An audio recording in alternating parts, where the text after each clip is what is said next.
A regular meeting of the Planning Board of the Village of Dobbs Ferry on today, Thursday, May 7th. There are 6 items on our agenda.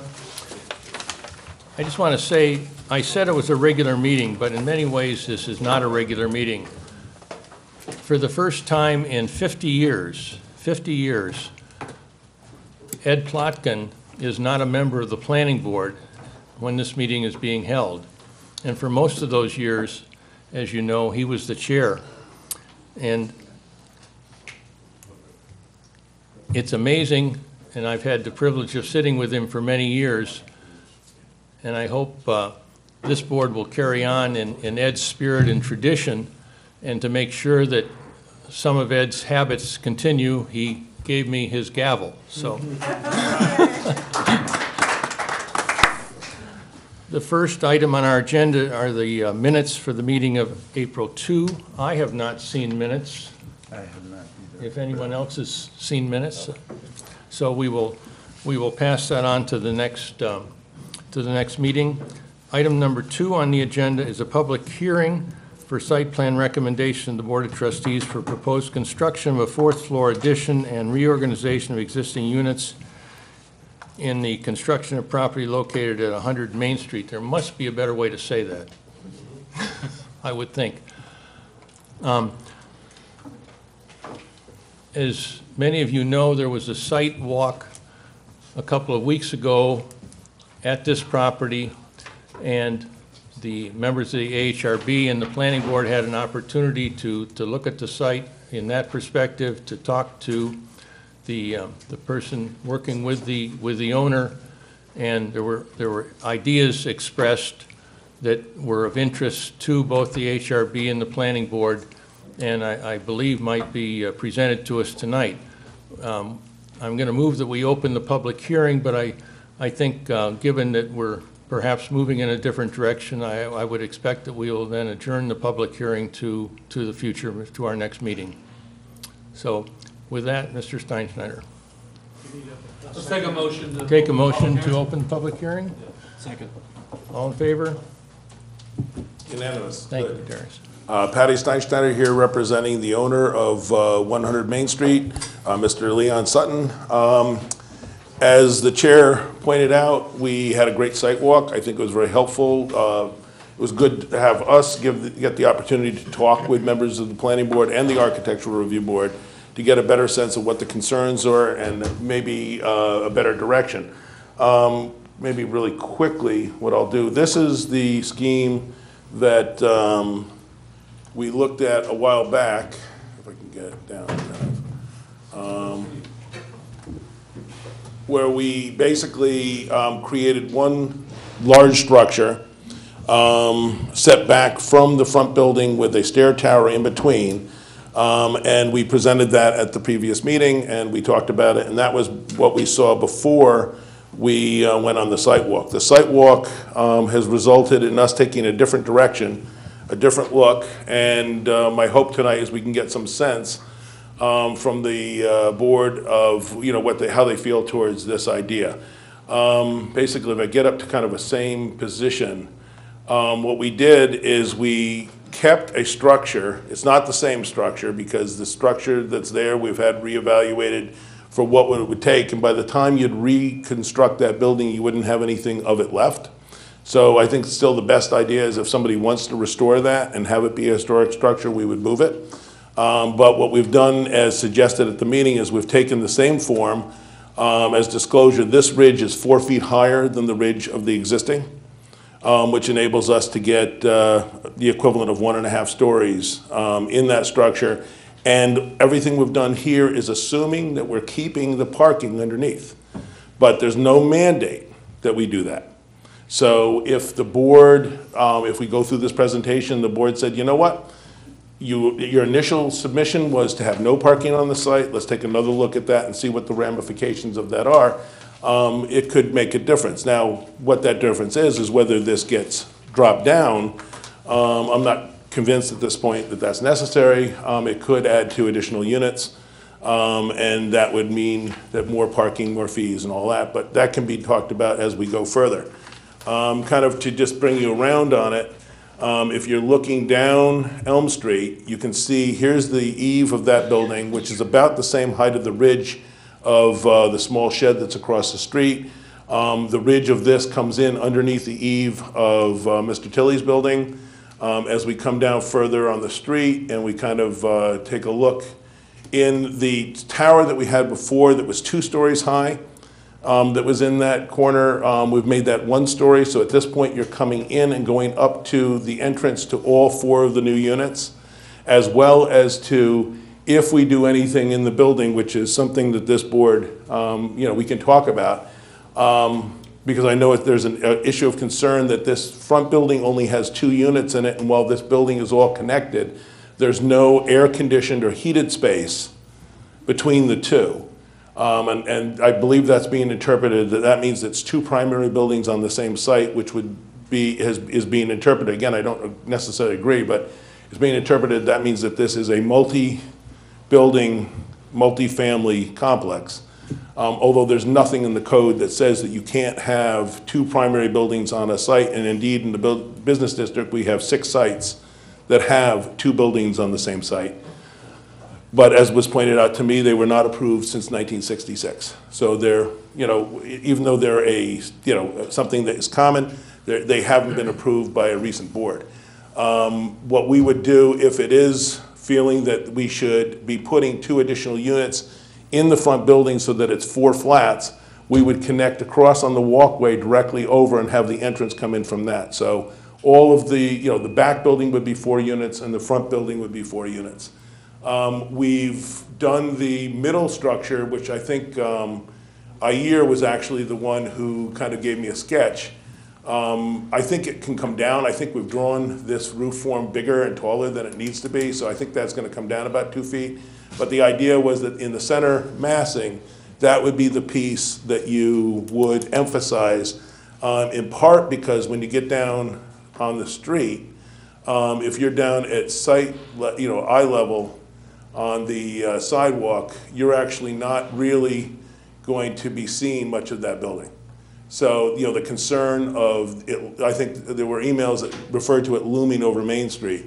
I think you'd have to look for it. I don't think you really see it that well. And of course, once you get up to the corner, because it's set back in, you don't really, it doesn't have a presence up on Elm Street.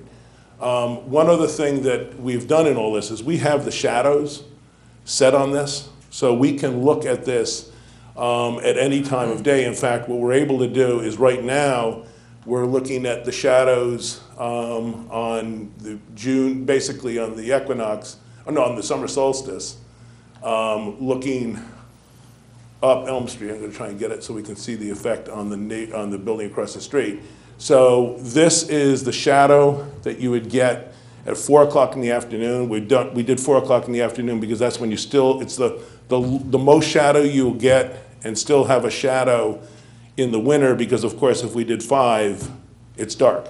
So we've done the equinox, the solstice, winter and summer.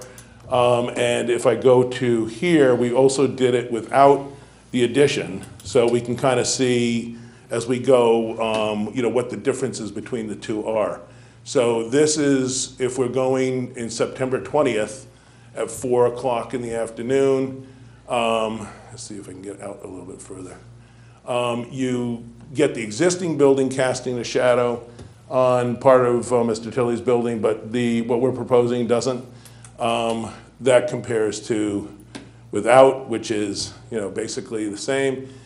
At 4 o'clock on December 21st, you're getting shadow over the whole building, basically from everything, from the front building and from the back building. So that does come in and affect that. So what doesn't happen is what was kind of being represented at the last meeting, which is that the sun rises, I guess it was in the south, and then at noon it would be coming over the building, and you would never get sunlight on Elm Street. Since the sun actually rises in the east, you get plenty of sun on Elm Street until noon, when the sun is lower, but then you get it back on the street until probably around 3 o'clock, even in the winter, because the sun sets in the west, not the north.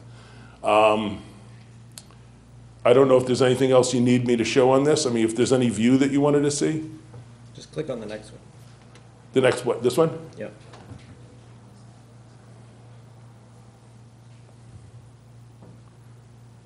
So, let's see if I can.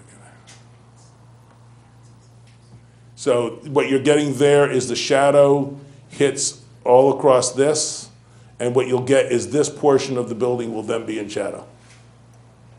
So you get effect on that top floor. Can you go to whatever view, I don't know if it shows in your thing, it corresponds to more or less eye level on the aqueduct, Sure. north and south?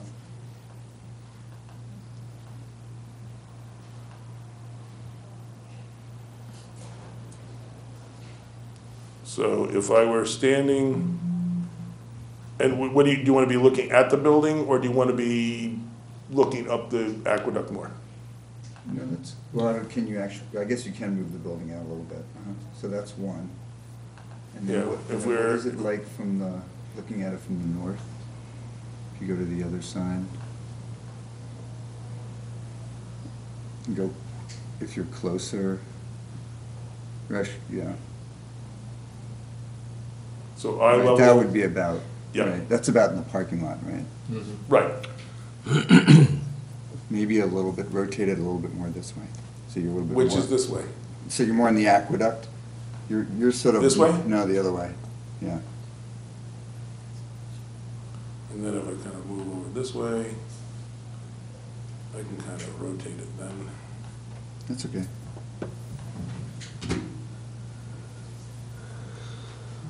I mean, this is sitting back in, so it's not a street element, it's behind the other structures, which I think helps. I mean, it still has the height that it has, whether it's fore or back. But it's not taller than Tilly's building, and I don't think anybody's described Tilly's building as being that large a structure. It's the ridge, right now, that's why I think this is drawn about 2 feet taller. What I said I wanted to do when the person was doing this is I said I want the ridge, I want to see what we can do if the ridge matches Steve's.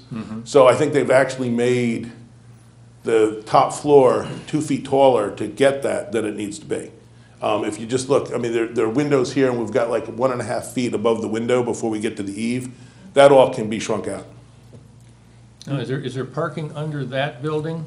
There's parking under both of the. Both buildings? All the buildings. We have the same plan that we had before, which actually, I know there was comment about it not theoretically meeting code, but we've got 64 feet, 20 feet, 24 foot, 20 feet. For the parking this way, we have a backup area so that people can come out of the parking space and back up. We have a wall along the total length of the parking spaces.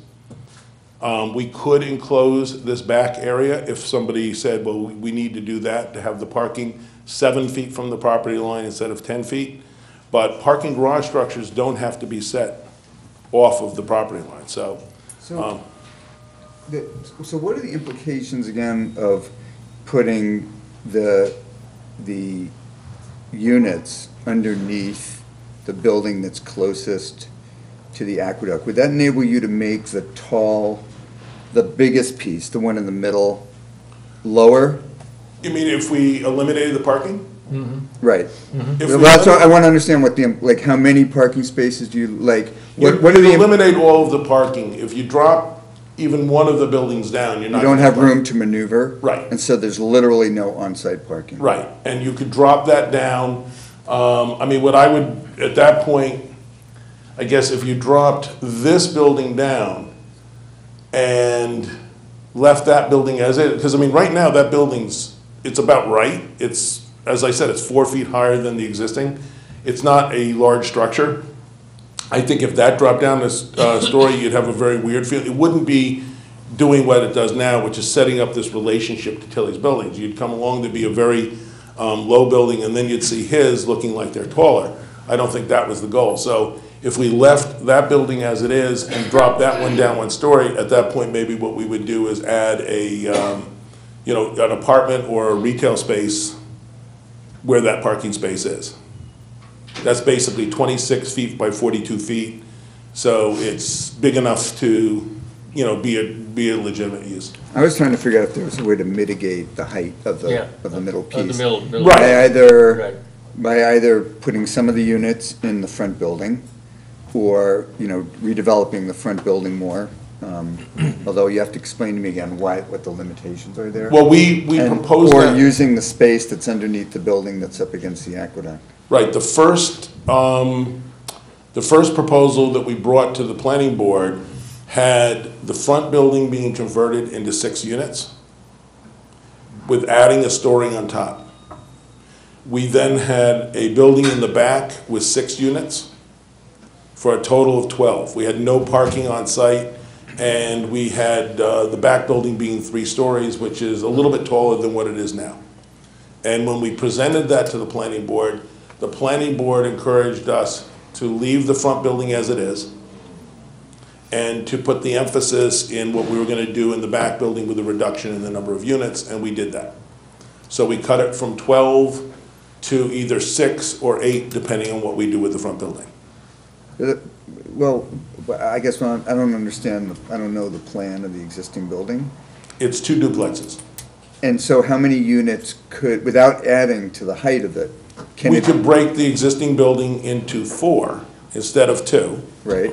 But you're reducing the size of 2 units, so you're not, Right. it's not like you're getting 2 additional units. You might, your Why not?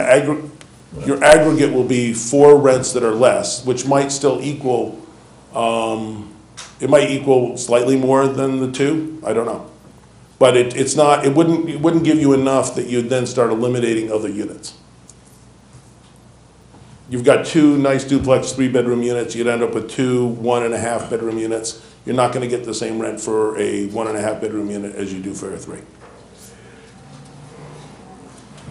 I don't know, I feel like in the downtown where the notion always was that there could be smaller units, less likely that that person would want 2 cars, or maybe even 1 car. I agree, or no car. Right now, the last study we did in the downtown, we're right around a 0.85, a 0.9. So there would be car per apartment. some advantage to renovating that front We, building. as I said, our initial proposal was that we were modifying the existing building. No, but by adding to it. Yeah.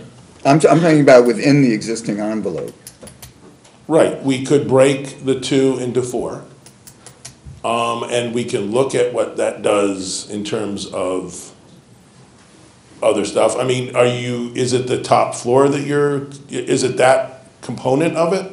In other words, if this building, was this building wrapping around, which of course doesn't do what the site walk encouraged us.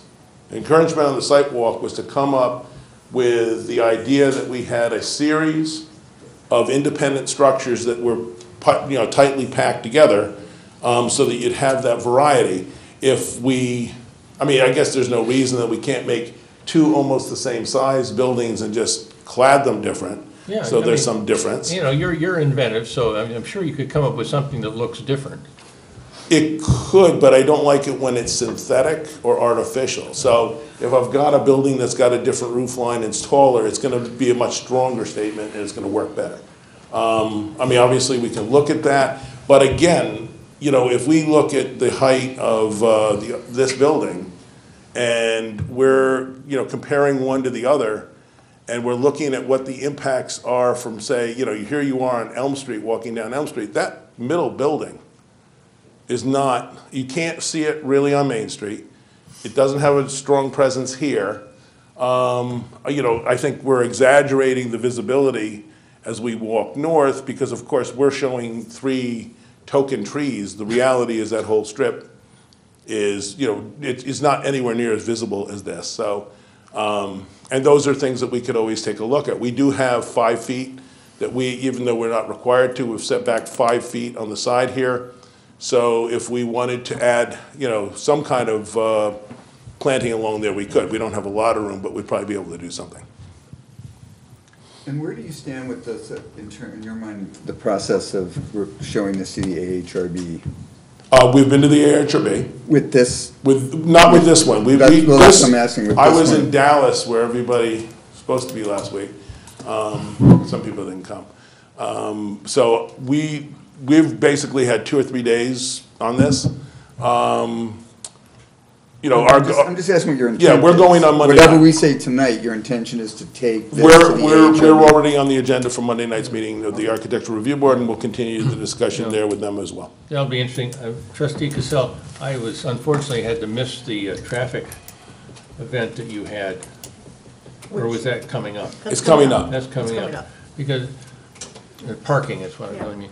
I mean, because I would really be interested to see whether there are alternatives for forcing parking onto sites, or at least requiring parking on sites where it influences the bulk of the apparent bulk of the housing that we're putting on the site. If we had parking, allowed parking off-site, which we do now, obviously, with the payment.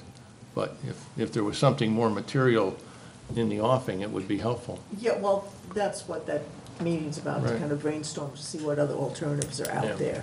But that won't be until the 18th. That's right, that's 18. I mean, one thing that's fair to note, and, you know, Donna, please correct me if I'm, you know, misstating on this. We've now had a couple of projects that we've brought into the Board of Trustees.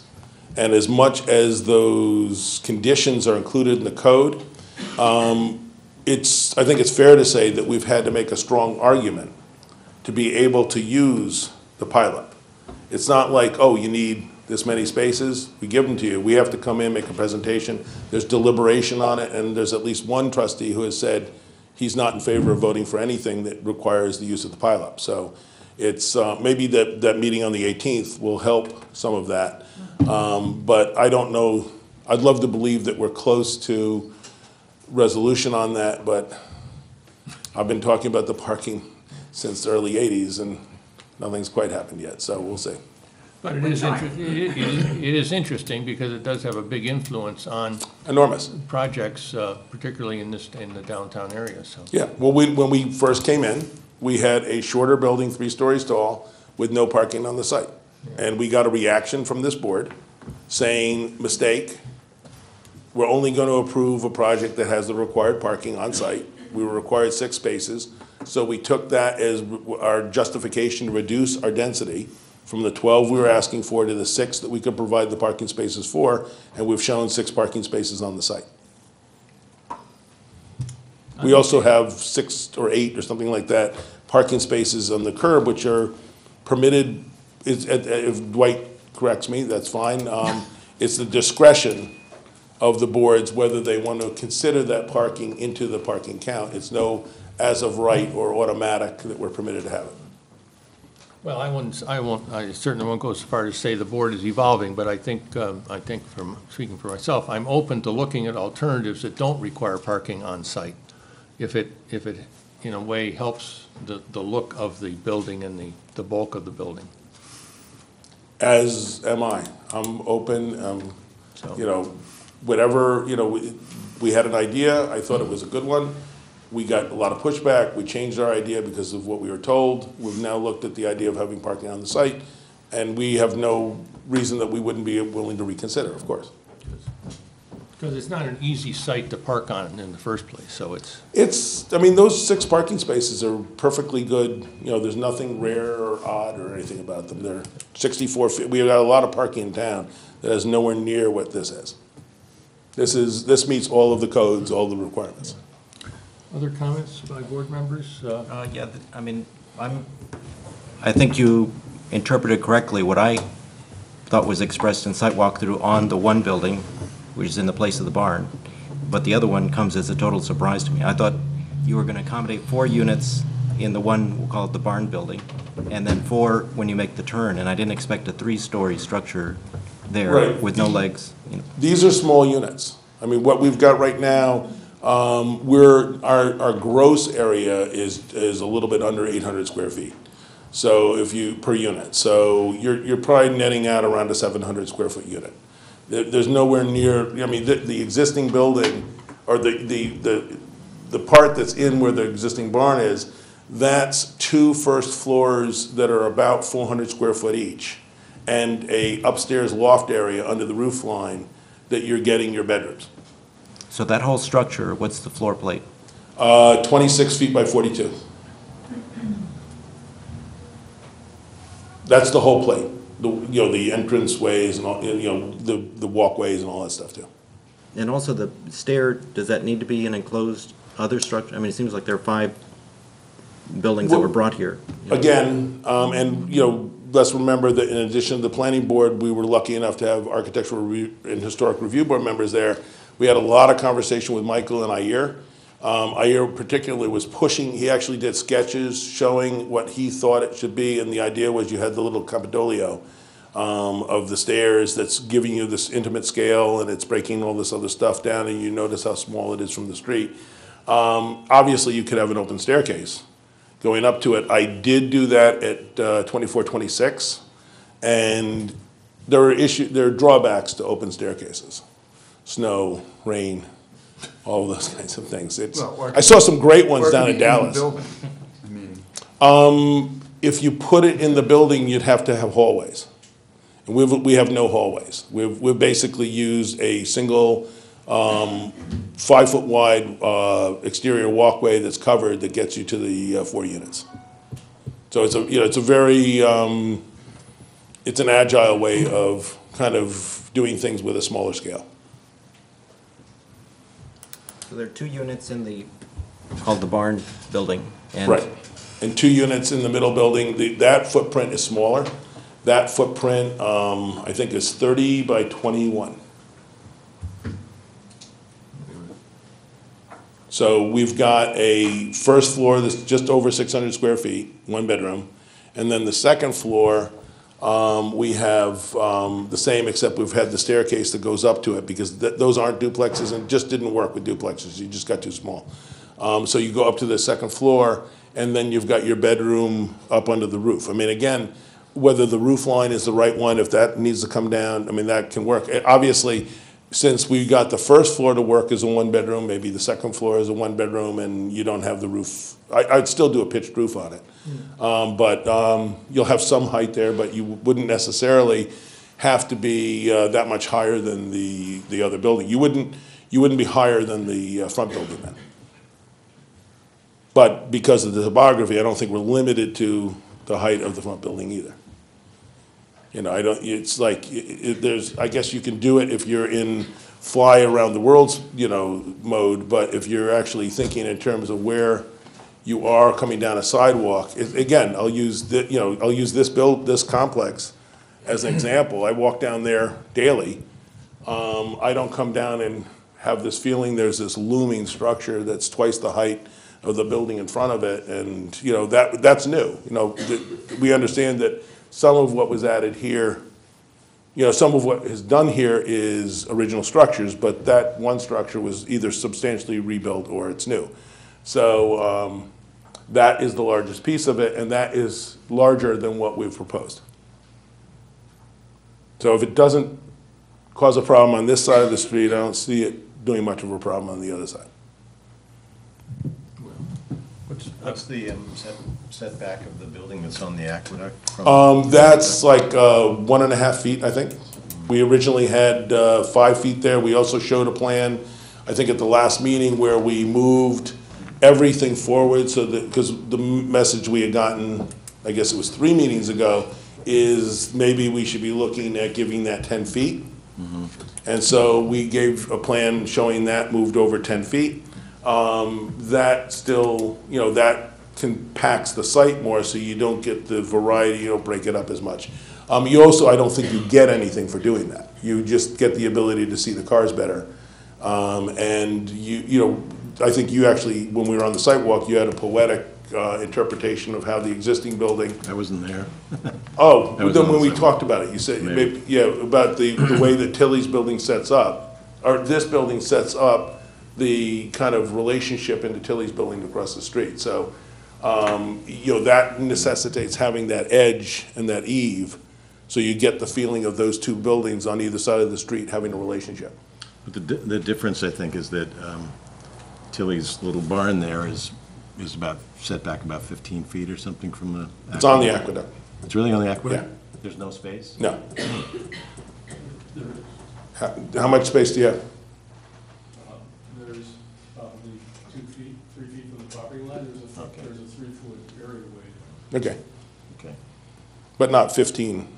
No, that's not 15 feet from the So the bank that goes down by your shed is, your little room there is, that's all planted and stuff, but that's Aqueduct property.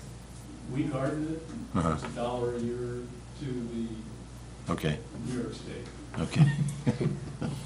Yeah, and you actually, you have that same topography on, across the street as well.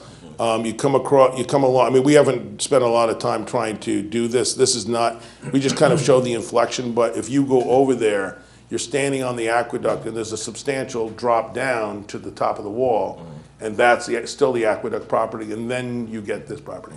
So you're not, you know, again, you're not, it's not like where you're walking is next to this.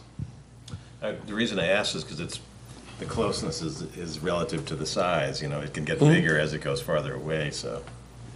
So is the height that you're showing at the top of the aqueduct the actual walking height or not? No, this is just, you know, I kind of had somebody just show green for that. I think if I were gonna draw this accurately, I think you'd be coming up to about here. When we were standing there, the feeling I got was that we were, I mean, your head is higher than the eave when you're standing there. So this is a little bit higher than that, but not, this is mainly where the height difference is, not the eave. The eave is close to where we currently are. So I think this comes up and it's about like this. It's probably about 4 feet higher than what we've shown in the drawings.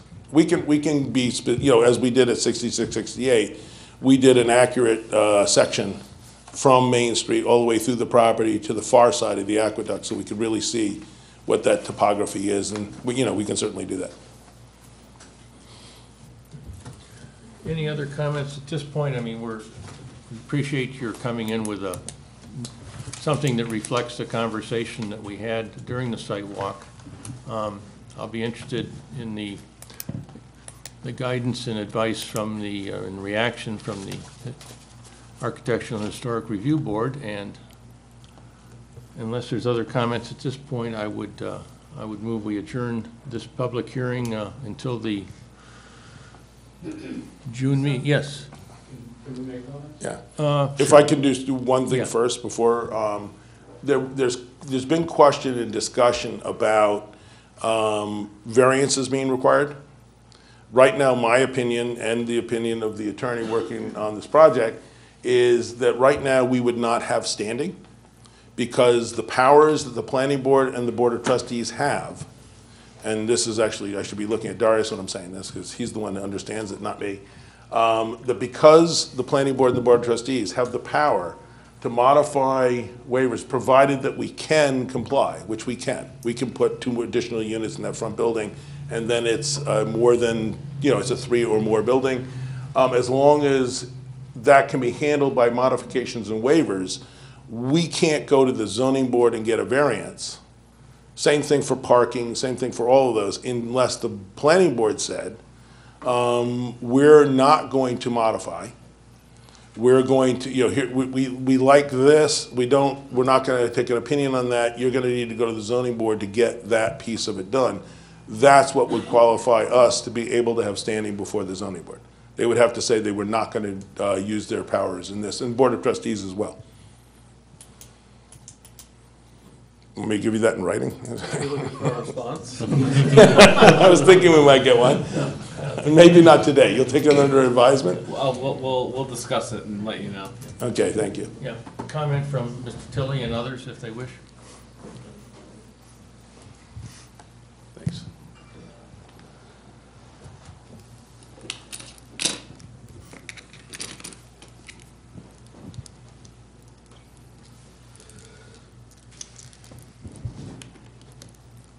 See if I can get this in here.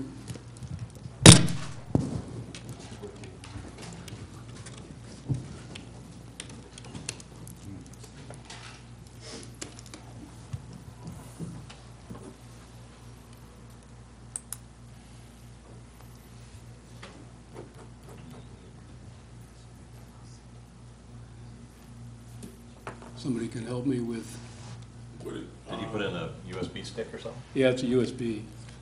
It should be showing up somewhere. Up in the top corner there, where it says Scarsdale? Okay, there we go.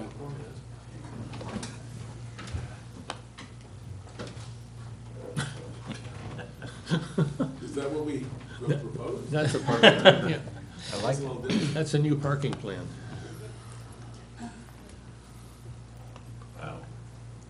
All right, so wait, That how do I will get this solve to the full problem. screen? I think that's pretty good full screen. That's full screen. Okay, all right, great. So let's talk about parking.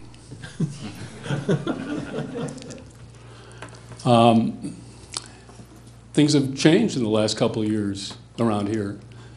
It used to be, 15 years ago, parking was a perception, but maybe not really a problem. Last 18 months, 2 years, it is a problem. I can tell you that I and others in my office now spend a lot of time searching. In the parking business, 15% vacancy or less is capacity, because there's no perception about that you can park. We're often at 15% or less. And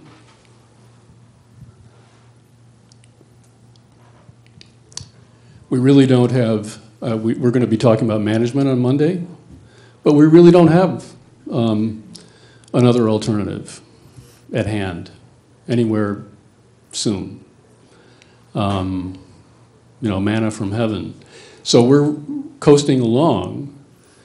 More and more people have cars. The only two people, there are three people on Main Street that I know that don't have cars. One is a friend of mine who walks to work at Home Depot all winter long. He's a walker. He's moving to San Francisco. People who are coming in have two cars. The other two, my tenants, Section 8, elderly women, one of them takes car service, the other one takes the bus. I don't have parking on my site, so those are the perfect tenants.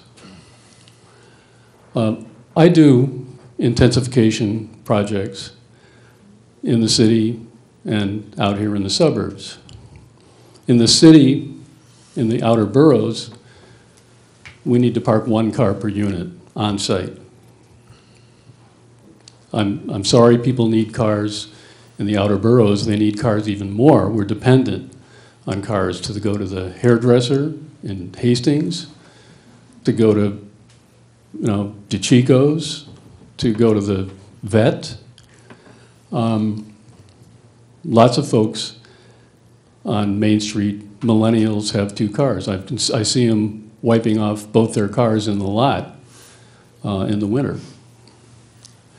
So we're skating on thin ice. I think that while we're studying parking management, which is really the thing that we can address, it's time for a moratorium on pileup, for a moratorium on dispensing, because as much as one might hope, they don't go away. They've crowded and cluttered our streets, the side streets, Palisade Street, all the tree streets.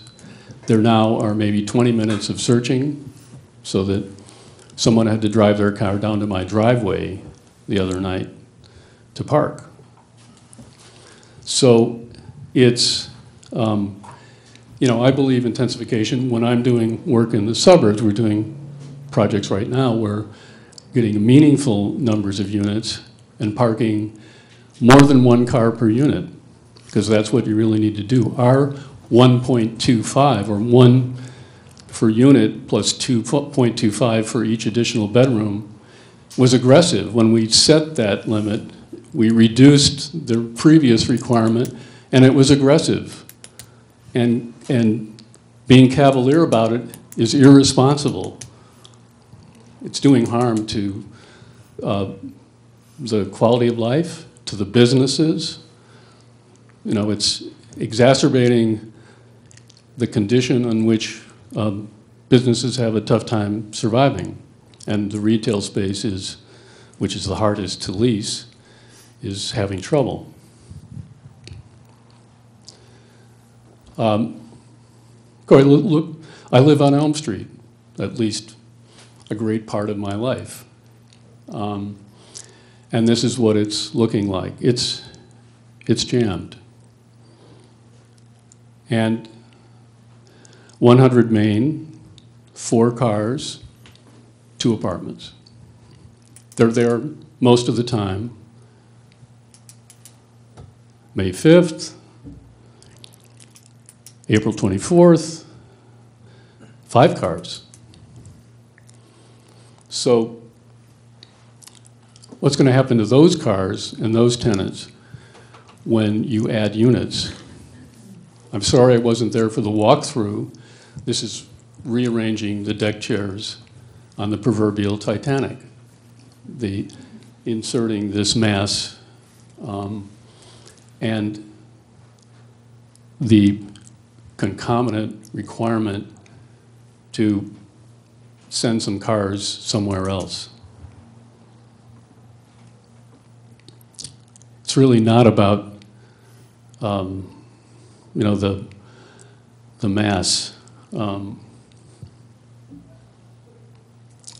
And, you know, obviously I haven't had a chance to take a look, and I'm sure the model will help take a look at the impact on views from public spaces as well as private spaces. But I will say, and I'm just going to kind of, you've seen this before, and I'm not going to dwell on it.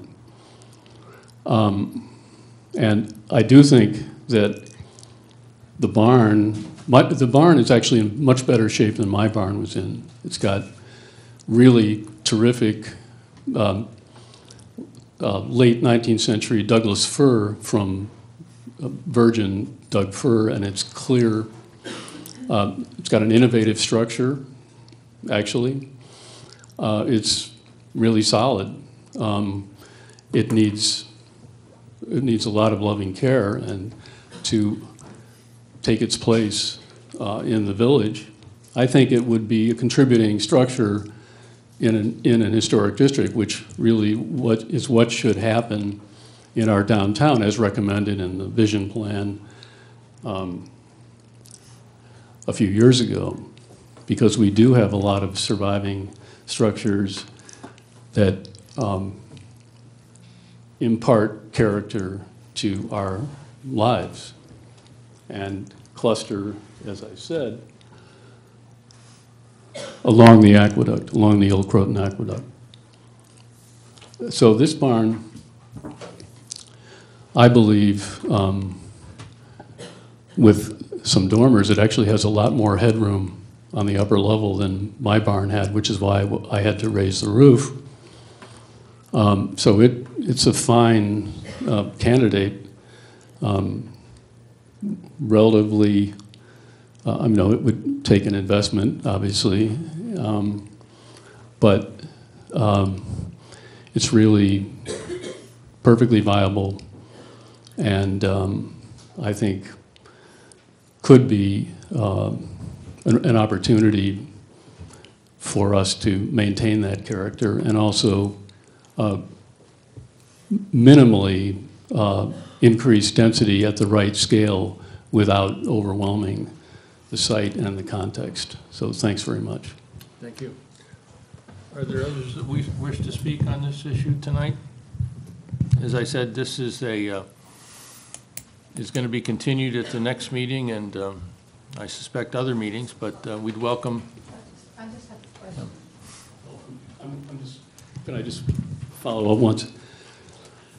I believe that it needs to go to the zoning board for an interpretation at the very least for the ground floor use provision, for the multifamily housing complex interpretation, so that there would be standing at the zoning board for that kind of interpretation, which I think waivers shouldn't be made here blithely without a consideration by the zoning board of if there are questions at the very least. So I think that's a trip that needs to be made before the site plan goes to the Board of Trustees. So, because I think there are questions about at least 3 issues. Thank you. Okay. One of the things that I believe you people decide on is mass. Oh, sorry, Peggy Blizzard, 12 Chestnut Street. Mass, how do you determine how big something can be? Because this is a behemoth, and it's so big. And if you look up and down Elm Street, you've got all single-family houses. You look along the aqueduct, it's single-family houses. And then all of a sudden, you're putting this massive thing there. How do you determine? I mean, you must have, do you have a formula? Or do you just, do you go on aesthetics? Or do you just make it up? And when we were looking at the sketches, what Steve has there already in place has a grace and a beauty to it. The top floor of that tallest building is all glass so that the light comes through it. And the way he has these buildings arranged, it looks as if they belong there. I'm concerned about that, I guess it's the stairwell. It looks like a prison guardhouse. And think about it, it's right up next to the building that's there already. So the people who live in that main building now, they go out their door, what do they see? A brick guardhouse. So I just think this needs a lot of work. But I would like an answer to that question on how you determine mass of a building. Thank you. Thank you.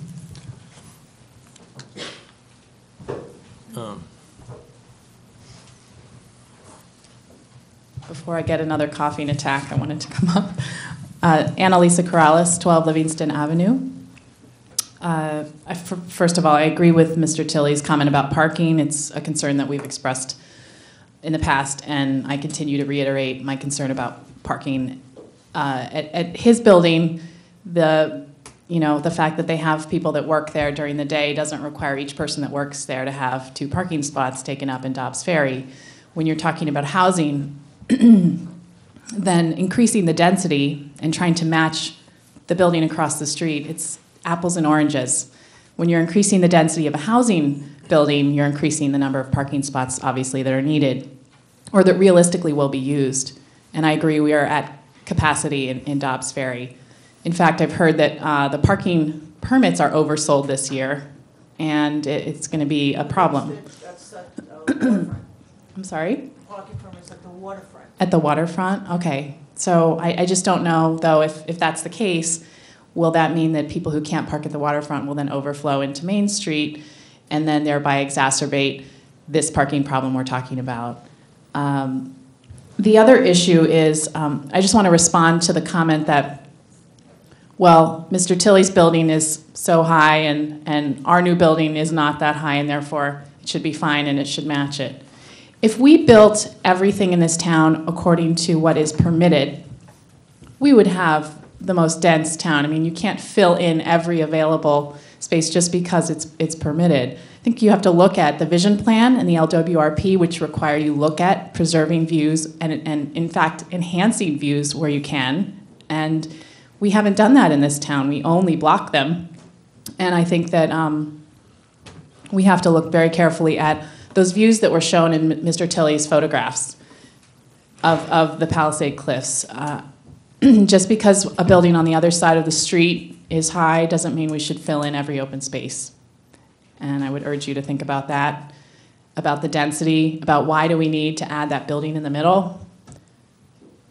Is this just about profit? And I also would question who the owner is. My understanding is that the owner is not the name listed on many of the agendas, Distaso. It's actually a Del Sutton Trust, which is connected to the Durst Corporation, which is, it doesn't have immediate ties to this local community. The reason I bring that up is because I don't think the owner is motivated to look at the long-term implications of what they're constructing here. I think they're motivated by profit. That's all well and good. When you're talking about someone who has ties to the community who lives here, they're much more motivated to think about the long-term impact to the character of the community. And I think we have to hold them to our code as strictly as we would anyone else. Thank you. Our code is our code. That's the issue, that people have to meet our code, so. Yes, others?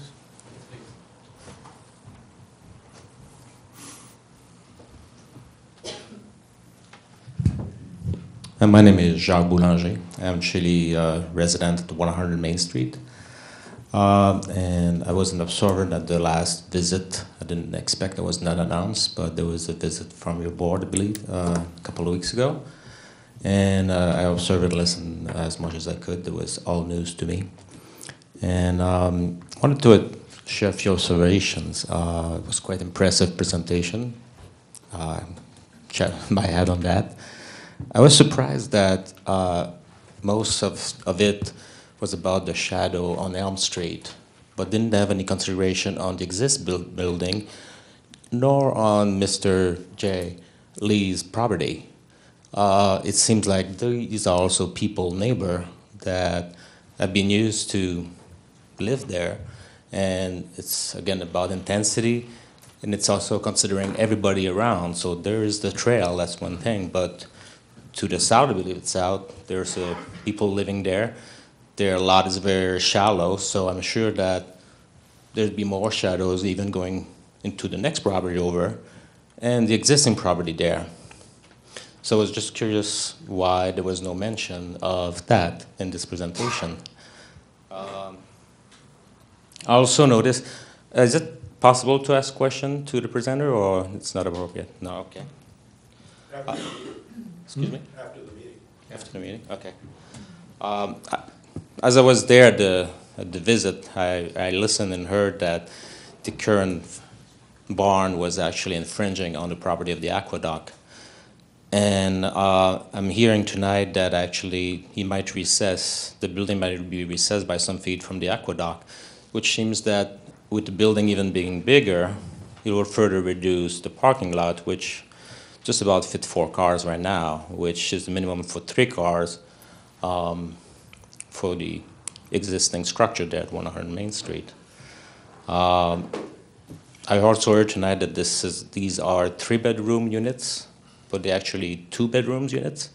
So I'm just not sure if all factors, and there's really a knowledge about what's there and the planning, the proper planning. Again, there's been mentioned about profits and development and the current owner, which don't know who he is. But I think the people that are in charge or are presenting things should really know all the details of what are the existing structures. So those were my comments, and I hope they'll be received. Thank you. Just quickly for those points. The property is owned by Leon Sutton. Mr. DeStasso owned the property until Mr. Sutton purchased it several years ago.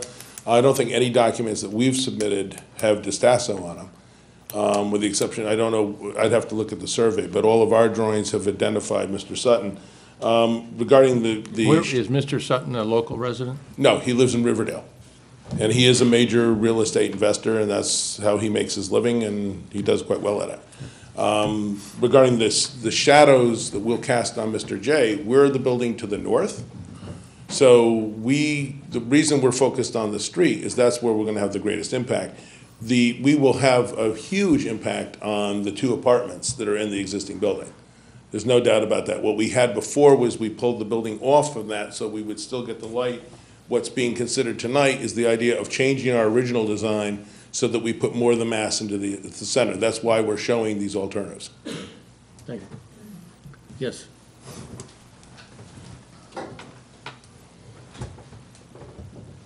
Mike Merrow, 32 Walnut Street. Several comments. First of all, the only thing that was available to us for in advance of the session was not the new plans. It was only the update to the engineering report, which included a comment that the waiver requires a determination that it would promote the health, safety, or general welfare of the community as well as meet the village's vision plan goals. Obviously something that's never been a selling point in this project. I wonder why, we have several engineers' reports, third-party opinions on these various iterations that never get addressed. We just get asked for new inputs to helping design whatever this is. You know, as far as I'm concerned, I see these new plans, and the one thing that jumps out at me is if you look at the difference between what exists for the two barns and what's proposed, if you're walking by it, you walk by both barns and you don't notice anything, right? It's sort of blank, it blends in. Now suddenly you've got a whole wall of windows that jump out at you, right? This is on the aqueduct. Forget about the parking issues, forget about how it looks in downtown, forget about the extra crowding. I mean, even as far as using the Old Croton Aqueduct, you're walking along and suddenly you've got a new building wall. You know, that's sort of taken away that little segment of the trail that wasn't, you know, like the village parking lot, which, you know, is exploded open.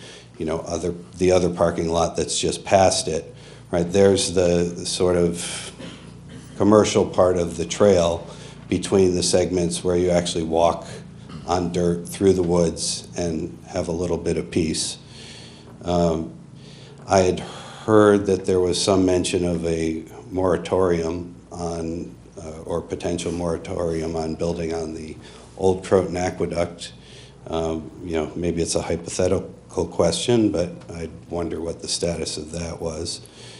And the other thing is, you know, we keep getting notices for these applications from however many different boards there are on a constant basis, yet we have no real final proposal. These are all sort of negotiating sessions.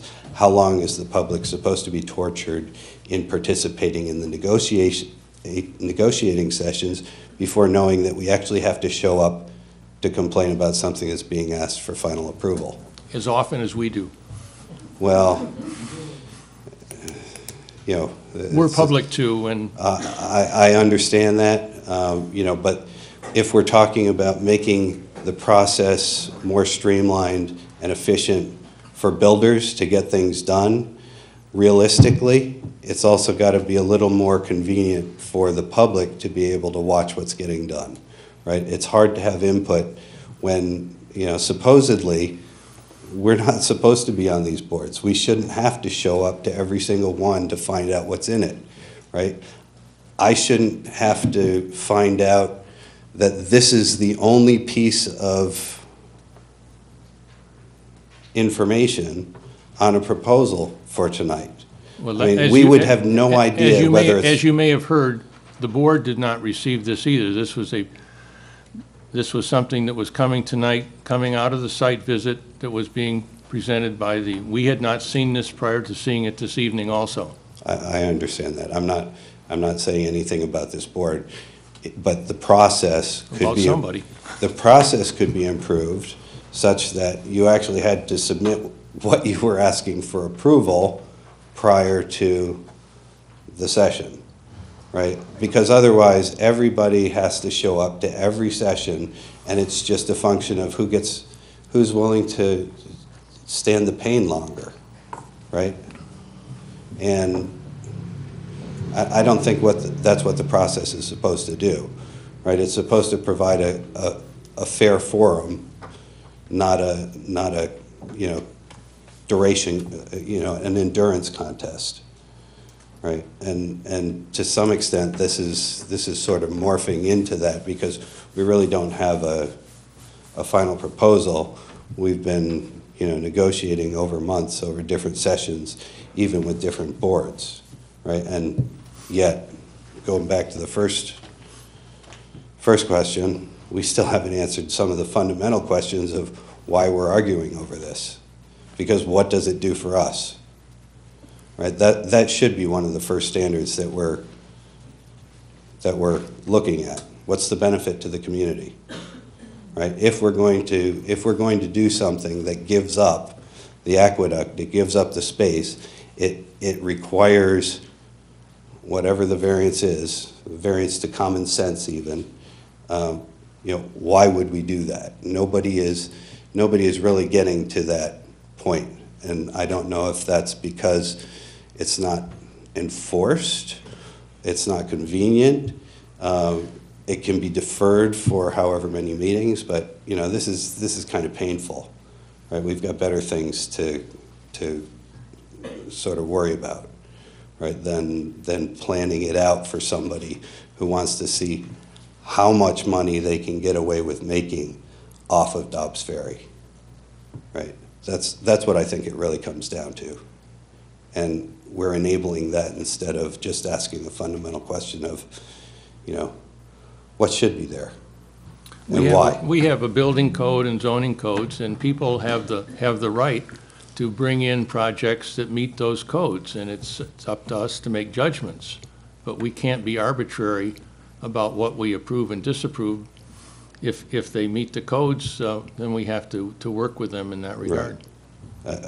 From my understanding, what's been made public, available to everybody, it doesn't, right? Well, it doesn't in many ways and does in some, and we're not approving anything tonight. So. Right, I understand that. Yeah. That's part of the question. It was already scheduled for the AHRB on Monday. So this is kind of an extra step that everybody, did everybody really need to participate in this? Well, just to make sure that there was, you know, because there's no way of telling either. You know, sometimes, you know, if nobody shows up, it's like, well, I guess it's not, nobody's fighting it that hard and we'll approve it. But that happens sometimes. That's not true. I think, Mike, that I look at it kind of differently. I mean, although it's pain, you know, we have to go through these things. I kind of interpret it very differently in the sense that I feel like these sessions and the willingness of the applicant, with whatever you think of them, to come here at earlier stages and to put a lot of work into something with the intention of getting feedback from us and from the public and the boards is actually a good thing. I mean, for them to invest in something and to develop a scheme without sort of the feedback from the boards and from the public, it seems to me would be the opposite of what we want to happen, even though, of course, it involves an investment on everyone's part in terms of energy. You know, our frustration is more often that somebody comes in here and they've already made up their mind about what they want the site to be, and they're not willing to entertain alternatives or entertain comments. So I assure you the developer would like nothing more than to come in here with a final approval and, you know, have it approved. And I think the reality is there's a pretty intense negotiation that goes on. It's about balancing what he's entitled to do, because he is entitled to do some things, and what the public interest is. And that's the thing that we're always wrestling with. And I feel like, you know, if anything, I would think you'd agree that it's a good thing that they're here and prepared to kind of hear our comments. And yours. I don't know Yes. what else to, I Well, mean, what the alternative would be. I'm certainly not complaining about the opportunity to have input. Part of the process of having the input, though, is having the information ahead of time to know whether it's worth coming in for. And that's the purpose of actually having the meeting, having the materials available for the meeting, if that's what you're asking for approval on. So what we've discussed here has been completely void from the public until this meeting. So nobody had a choice, That's really. the purpose of the meeting, That's and the point. we haven't seen any of it either. And if you gave me the choice between seeing it now and for the first time and being able to weigh in on it, it's not ideal, but given the choice between that and waiting a month to have something for 2 weeks ahead of time, I'd rather see it now. I don't see the downside in getting as much input to the applicant in as early a stage of the process as possible. Yeah. It's more likely he'll move, it's more likely that they'll make changes on preliminary things than it is on things the month after. For every month that goes by and the thing gets developed in a way that we wouldn't like and his money sits unused, it's less likely that we're going to be able to impact the project in a positive way. Right, but it would also be helpful if on the agenda, which came out last week already, it actually said that this was for discussion, right? That there was something indicating that it was only a discussion session, not a potential approval session. But it's not a potential. Yeah, it does say public It hearing on says the public agenda. hearing, Right, right. continuation of the public hearing. I Right. think it's pretty fair to assume that if we're getting something the day of the meeting, we're not going to approve it. Yeah. Especially of this magnitude. So, I mean, yes, it's not written anywhere, but I think it's understood. Okay. We're not going to approve I'll- something and we're not. Just to add in on this quickly, I think, to follow up on what Rob was saying. Also, this is a little bit unusual. There was a site walk, and from the last meeting, we had hoped that the applicant would be able to meet with the Architectural and Historic Review Board. So much of what's important on a project in the downtown relates to design. So we, I think, knew that we might only get plans presented at this meeting without having them sent in advance. And that's what's unusual. Normally, nothing else is on this agenda which hasn't had full submission of plans. This was just a process that came out of the last meeting. There was going to be site walk, and then there was going to be AHRB, hopefully input before we met, and then we knew we were going to get some presentations that were not sent to us in advance. So I just want to say that the normal process, which you were saying, why don't we have this normal process, is plans are presented, I don't know, 2 weeks in advance? Made available. Yeah, and made available, and then we get them so we can comment. They go out to the board so they can look at them. That's the common practice. All the other items on the agenda have that. This is a bit different because of concern about design more than anything. Okay. Thank you. Yes, Mavis? One just quick thing. Yeah. There is a set of plans that were submitted, not for this scheme, but we have a full set of what's required from the village that's been submitted for a previous scheme. I think the site walk was after the 3-week deadline for submission for this meeting anyway. And I think Rob put it, I mean, Yeah. it's, you know, I think it's very helpful. I don't know how many other people are willing to do what I'm willing to do. So if I'm doing it wrong and I don't need to be coming here and spending all this time, please let me know. Thank you. Yes, Mavis?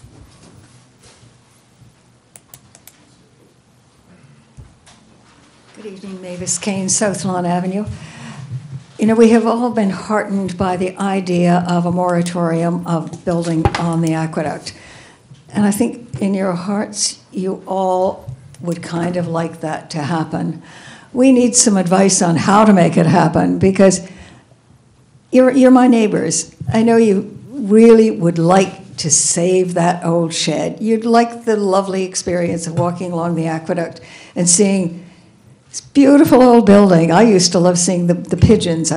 Maybe people don't like pigeons. It was such a delight to move to Dobbs Ferry many years ago and see this wonderful old building with pigeons. My God, how can you pick a place so beautiful to live in that you have a beautiful main street and a pigeon roost of all things?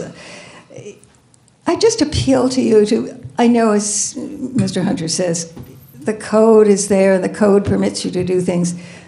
How about following our hearts instead of the code?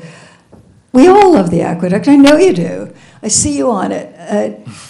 We want to be able to see something of the Palisades. The Palisade is an even more important national historic landmark than the aqueduct.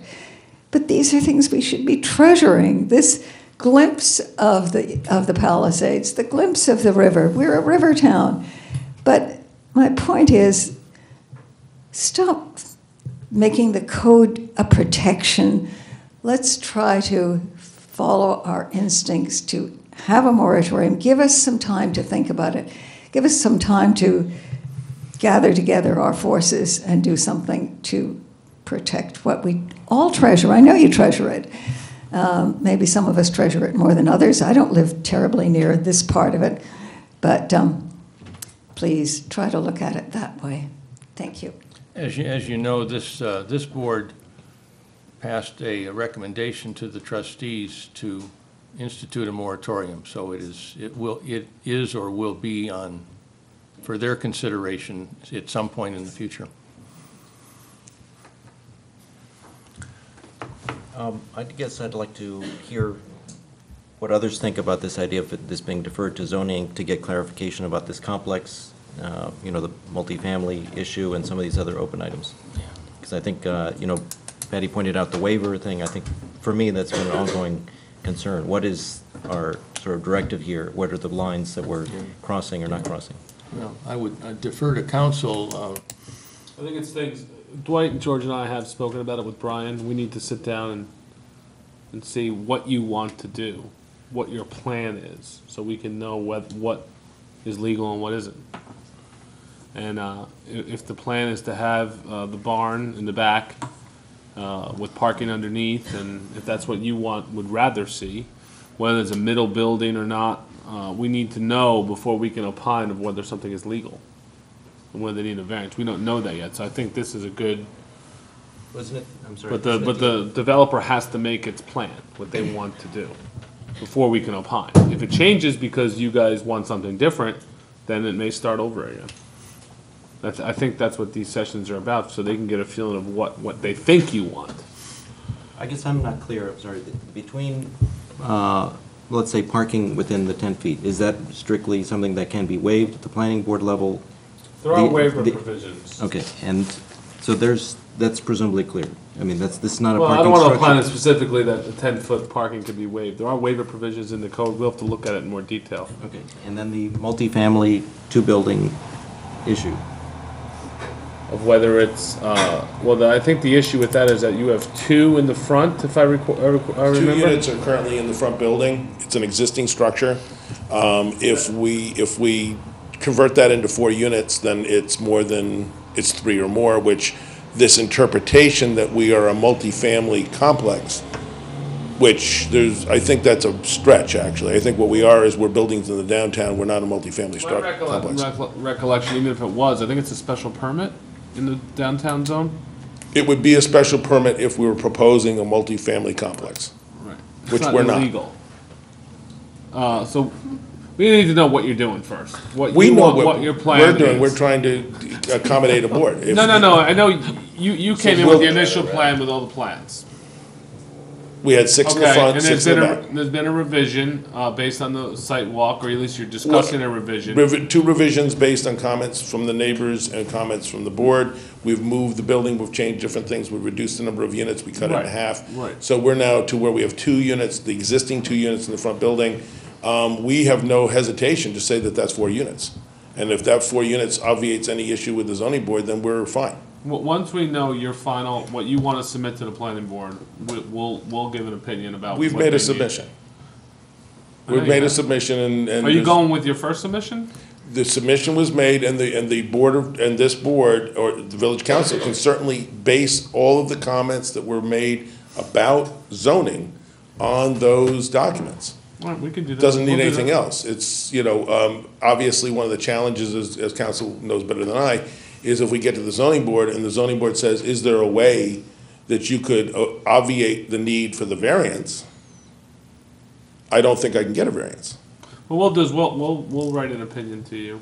That would be about helpful. Yeah, and to them and what you need to do. And then the other question, I'm sorry if I'm not up on this, the pileup, is that a given, or that's by request to the Board of Trustees? The latter. And they Okay, so in the case that it's not a given, then basically there's a 6, I mean, in no case can you have more than 6 parking spaces. That's just all the site will permit, assuming you can park within 10 feet of the property, is that right? Quickly on the parking, if we're in a structure, the 10 feet doesn't apply.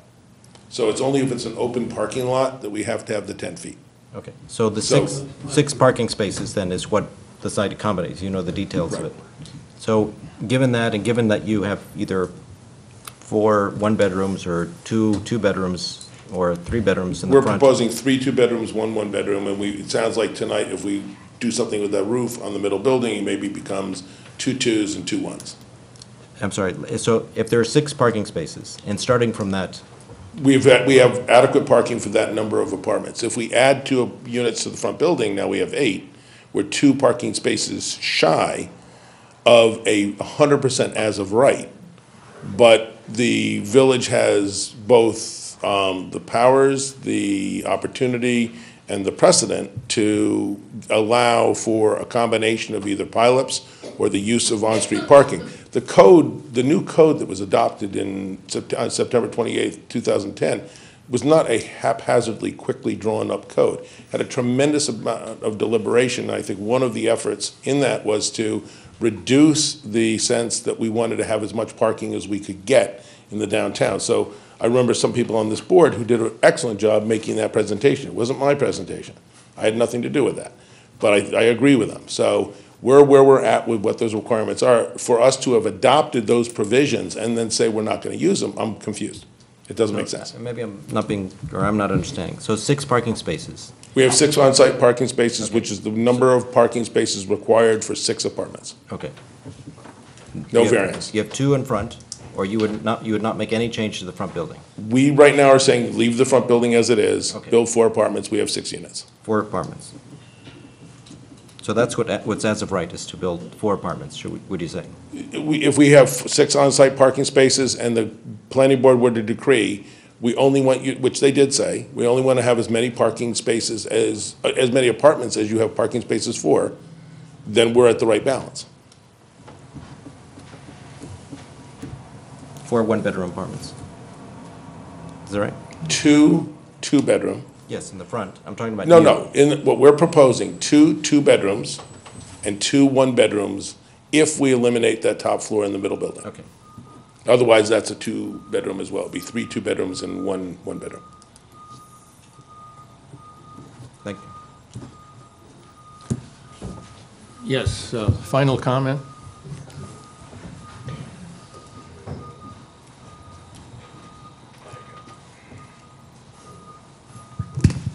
Good evening, Neil Whitehouse, 26 Hatch Terrace.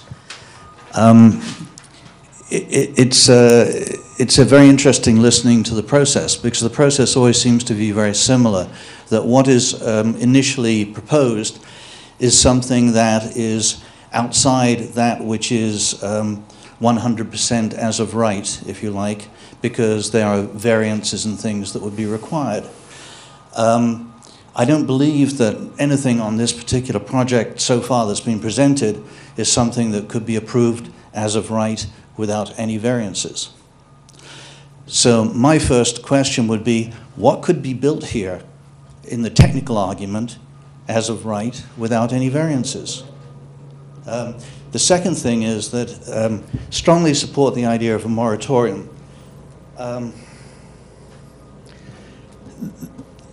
There are so many issues that get raised, and part of what is going on in terms of this process, and it happened at 6668, which unfortunately went a way that I was disappointed with, and this is basically the same process, the same sort of dynamics, the same process, where the argument, a proposition is put forward that suggests that is for something that is not compliant with code without variances, that the argument is a technical argument as opposed to an aesthetic argument or a social argument or anything else. It's a strictly technical argument.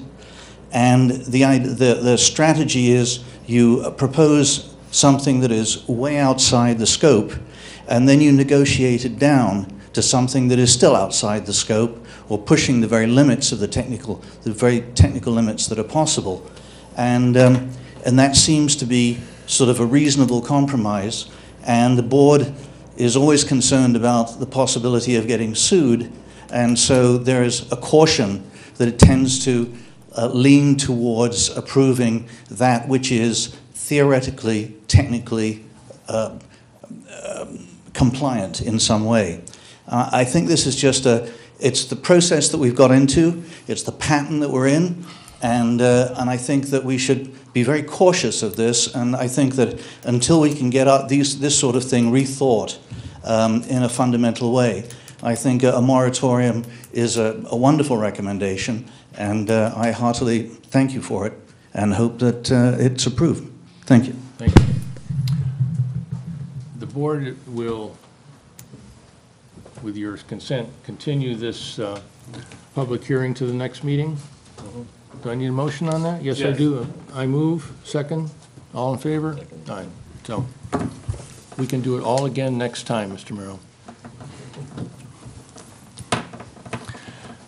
Item 3 on the agenda is continuation of a public hearing for site plan recommendation to the Board of Trustees to modify and convert existing structures, and removal of one of the repair bays, and remove a portion of existing structure to allow parking on property at 430 Broadway, which is the mobile station, as I'm sure you all know.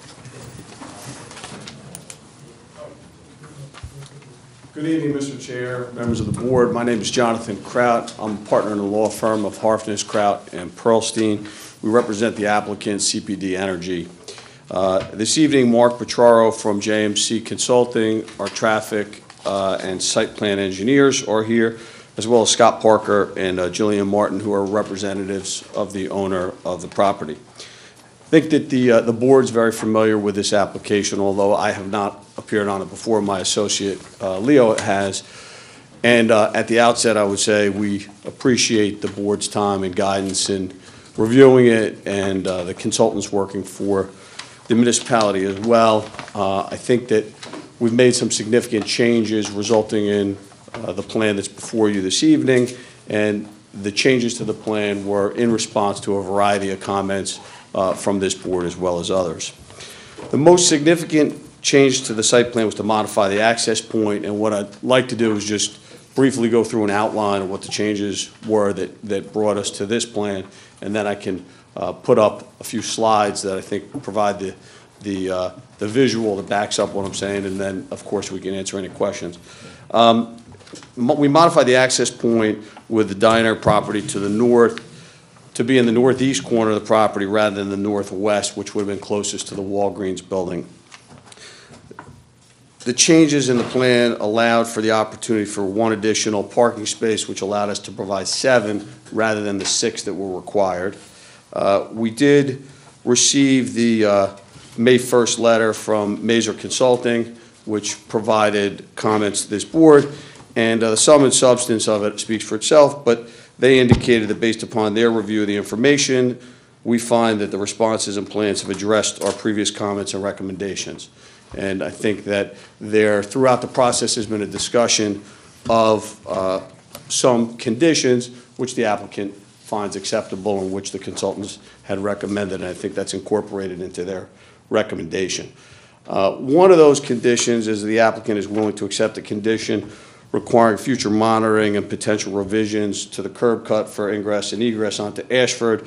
The DOT had asked for a similar condition, and we will accept that condition as we move forward. There was a note that was added to the plans that there would be no drive-through. There had never been one contemplated, as the board knows, but certainly belt and suspenders, we put that on the plan. We were asked, and we changed the propane exchange and ice storage location, which is now on the north side of the structure, which is facing the diner rather than the Ashford Avenue side. A comment was brought up concerning vehicle movement crossing over the property onto the diner side. Parking spaces now are noted to have wheel stops, which would prevent that from happening. The turning maneuver for passenger vehicles at the parking spaces is shown on the site plan. That was a question that was raised, and I think we have addressed that. There's a separate turning exhibit for delivery trucks, also was submitted. In addition, a note was added that deliveries would be prohibited between 7 a.m. and 9 a.m. and 4 to 6 p.m., which encompassed the peak hour report of the highest rates of trip generation and traffic in the vicinity. The pedestrian crosswalk was relocated to be at the intersection of Ashford and Broadway and will be stamped asphalt, which I believe is what was recommended and asked for. One piece that I think the board brought up and probably rightfully understandably wanted some weigh-in from the ARB was with regard to the proposal for the canopy. Our report back on that is the Architectural and Historic Review Board looked at it. There was a majority of the board that did not have an issue with the proposed canopy. However, in reviewing it, felt that for lack of a better description, the band of the facade was overly wide. They asked us to take a look to see if we could make it like one that several of them had pointed out, which is on Route 9 in Irvington. It's a Shell station, which I'm sure many of you are familiar with. We did go out in the field. We checked that one. The facade on that was substantially smaller in height than the one we had proposed. That one is 20 inches. We reduced ours to make it exactly the same, and I have a slide that shows that as well. With that, Scott, if you could just go to the first slide. I think on the, excuse me, wasn't there some disagreement on the board? There was some recommendation about having no canopy also, is that right? Well, I think, as is the case with any board, there sometimes is consensus and there's sometimes disagreement, which is why we have the curious habit of having an odd number of members. There was a majority of the board that was willing to accept the canopy with that reduction.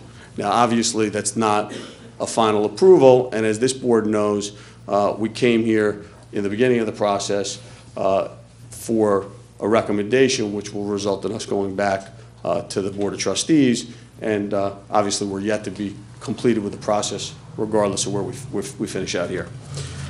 This first slide is the existing site, which I think everyone is familiar with. If we flip to the next slide, that should be our site plan. I know that it's small here. We did submit one there. If you can flip to the next slide, we were asked to provide a close-up.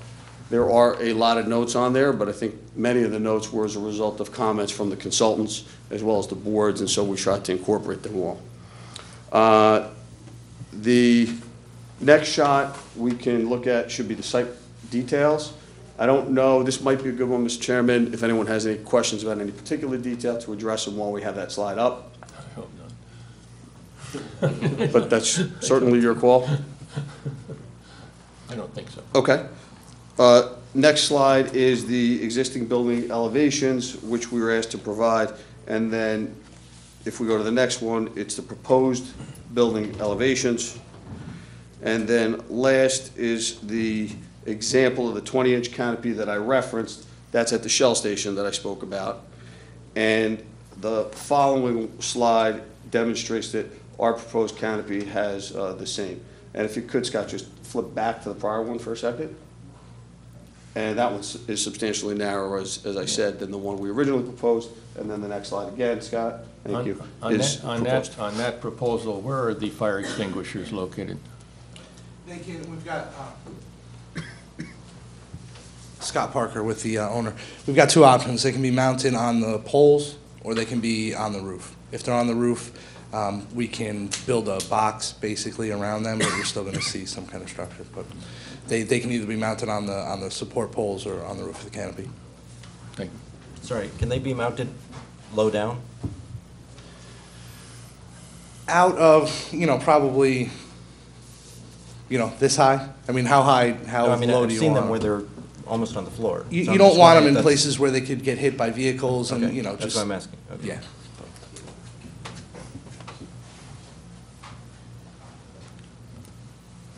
More? I think that I'm done. Brevity for me is an important skill at these meetings where you have long agendas. So if there are any questions, we'll try and answer them, or any comments. Just a quick question. The canopy, I'm sorry, is really to hide the fire suppression equipment? Well, the canopy itself is not to hide the fire suppression. I mean, canopies. It's really just to keep the rain off of people? It's just not just the rain. They reduce slip and falls. They provide for an area that's free of snow and ice for patrons who are fueling. They also keep vehicles that are fueling cooler during summer months, which allows both the comfort of those fueling as well as vehicles that are in the shade to be filled to maximum capacity. Peggy and Larry, don't go away yet. I have a question for the audience. And Mr. Mara, do you think the canopy is a benefit for the community? Mr. Chairman, do you want, this is going to be a public hearing, so we, at some point, want to open the public hearing. Okay, all right. I move we, before you get a response, I move we open the public hearing. Second? All in favor? Thank you. Just curious. Yeah. I'm putting a question to the audience whether they feel that the canopy is as a benefit to the public. Mr. White? It's a yes or no. Won't you come up so we know? I have a comment, if I may. It's about the process. Opening up Pandora's box here, I'm sorry. Aero Aviation Inc. Now, you don't know who that is. We don't know who the applicant is. It's just a corporation. One of the things we need to do is to start understanding who the individuals are who actually are applying for things here. So instead of saying... No, that's not the question, No, it's Mr. right. Reyes. It's a very But simple question. I was at the meeting. I actually spoke about the canopy. I think that that was a real misrepresentation of what happened at the AHRB. There was real concern about the canopy on parts of the members' part. One was absolutely against it. The others were, I can't really see the benefit of it. They offered one that was about 3 feet deep. I'm just asking you guys. I mean, Yeah. it's And part I'm of the sorry, meeting. so just to say, I thought there was a misrepresentation of the AHRB's comments on that, and I think it's a very unnecessary thing. I don't see that it adds Thank anything you. aesthetically. Thank you. That's all. I just was curious Thank whether, you. whether being rained on or snow was important to I don't people. see any point in needing it. Okay, thanks. Thank you. Just a quick question to the Yeah. engineers, if they have any issue, I mean, we've been furnished here with the truck turning radius, and I think there was one comment that it overlaps one of the parking spaces. Is there any, are you all satisfied with the parking proposed? It's not uncommon to have overlapping, and since it's off hours, it shouldn't be an issue. And if the trucks have to maneuver and wait for cars to move, or they have to get assistance from someone inside, then that's what they need to do, and they do that in many other facilities. So you would, Mazer has seen this and is satisfied with the adjustments that were made? That's correct. Okay, thank you. Yeah, I will say that the various consultants that we've used on this project have been extremely helpful in dealing with the movement of traffic, movement of pedestrians through the building, across the street, and I think it's been helpful for us in understanding the issues and finding ways to mitigate them, and helpful, I hope, to the applicant in the same way. So, any other comments from board members at this point? I do have this is a sort of minor thing, but since we spent so much time on parking, I guess my concern is if somebody pulls up, gasses up, and then they want to go in and get something, that it's very difficult. I mean, we've, shifted some of the stuff around, but there's really only one spot it seems that they can get to without reversing up into this thing, without, They go around, yeah. Or they stay by the pump, I guess. or they stay, so that's understood. Unfortunately true. Okay. Does it make, I mean, we don't predicate and say that that's a 10-minute parking spot or something like that. That's really up to the owner, correct? Thank you. Any other comments? If not, I would, yeah. Mr. Chairman, first, of course, I was just stepping forward in case I was going to be asked anything. I don't think there's any other questions to you. Okay. I would, Any other public comments? no, With the purpose of the... You have to use the mic. You have to use the mic. Introduce yourself. Sorry. Question is, to the board, is what is the purpose of the canopy? It could be indeed for the purposes that provided. It could also be to provide the Dunkin' Donuts sign, provide signage and that sort of thing. So the question is really, what is the purpose? No signage required, no signage allowed. So I would suggest that we defer the decision on the canopy and what's on it and what it looks like, since it's largely an aesthetic and To the AHRB, yes. Yeah, I believe It so. doesn't affect the planning and the parking and so forth of the site. Okay. If I could, I just would respond for the record only, although I think the board knows it. There's no signage proposed or contemplated on the canopy, number one. Number two, just for edification, modern stations, fuel monitoring systems, and delivery routing systems through the carriers, the bulk carriers that are used to deliver fuel are fairly stable in that they're electronic. The location that's receiving fuel knows in advance the approximate location of the truck and the approximate delivery time. And I know of virtually, I don't want to say none, but virtually none in Westchester County where you don't have either for customer use or for repair bay parking. The areas that are required for delivery partially or completely in use for parking when there's not a delivery, and the station operators seem to be able to work around that. Good, thank you. Good. Unless there's other comments, I would move that we close the public hearing. Is there a second? Second. All in favor? Good. Therefore, there is a resolution I would make in this connection. Whereas an application has been received by the Village of Dobbs Ferry Planning Board from Chestnut Petroleum Distributors, Inc. for the conversion of an existing garage bays at 430 Broadway into a convenience mart, which may include a 600-square-foot Dunkin' Donuts store together with related parking and site improvements, and whereas due to existing constricted access and egress to the site, the services of Mazer Consulting, PA, of 11 Bradhurst, Hawthorne, New York, were utilized to ensure a full and comprehensive review of potential traffic safety and parking issues associated with the project, and whereas the Village of Dobbs Ferry Planning Board has inspected and is familiar with the site and has considered the April 29, 2015 staff report prepared by the Village's consulting engineer and the May 1, 2015 letter report prepared by Mazer Consulting, and further has reviewed the plans and documents submitted by the applicant, including the following, and it's a series of site plans and existing elevations and proposed floor plans, etc., truck turning exhibits. Whereas the Village of Dobbs Ferry Planning Board has taken note of the applicant's efforts to make significant improvements to the property while attempting to address certain ongoing parking and traffic circulation issues by making certain on-site plan modifications, and therefore be it resolved that the Village of Dobbs Ferry Planning Board recommends to the Board of Trustees that the Board of Trustees treat the subject action as a, quote, unlisted action under SEQA.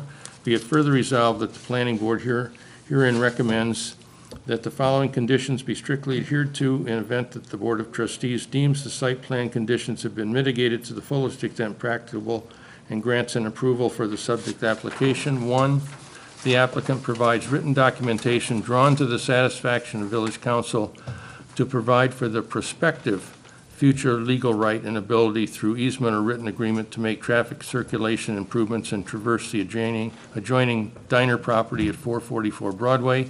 2, full compliance with the on-site traffic improvements detailed in the Mazer engineer's report dated May 1, 2015. 3, the applicant shall comply with the conditions enumerated in the April 29, 2015 Hahn Engineering Staff Report to the satisfaction of the village engineer. 4, that the applicant shall comply with any and all conditions issued by the New York State Department of Transportation and the Westchester County Department of Public Works regarding modifications to curb cuts and signage on respective state and county rights-of-way. 5, the applicant shall relocate or remove the proposed ice machine and propane gas facilities to avoid further site congestion. 6, the proposed canopy, signage, building improvements, and storage bin shall be to the final approval of the AHRB. 7, a parking waiver to permit the proposed rear yard parking area is granted by the Board of Trustees. 8, at the sole determination of the building inspector upon review of the village's consulting traffic engineer, the access drive at Ashford Avenue shall be converted to one-way in, egress only. Proper signage and striping shall be installed by the applicant upon direction of the building inspector. 9, a construction phasing and site restoration plan shall be provided, drawn to the satisfaction of the building inspector, the village's consulting engineer, and traffic engineer. 10, all applicable provisions of the site plan regulations and other applicable county and state regulations shall be met. 11, prior to the issuance of a building permit, all required site plan and engineering review fees shall be paid. 12, prior to the issuance of a building permit, a site construction and restoration bond drawn to the satisfaction of the building inspector shall be provided and shall include work to take place on the applicant's property as well as any work to be performed in adjoining rights-of-way. Said bond shall convert into a one-year maintenance bond at the close of construction. 13, the following language shall be added to the plan, quote, approved subject to all requirements and conditions of a resolution dated May 7, 2015 of the Planning Board of the Village of Dobbs Ferry. Any change, erasure, modification, or revision absent reapproval from the Board of Trustees shall void its approval, and it will have an effective date of today, May 7, 2015. I make the motion. Is there a second? All in favor? Sorry. Yep.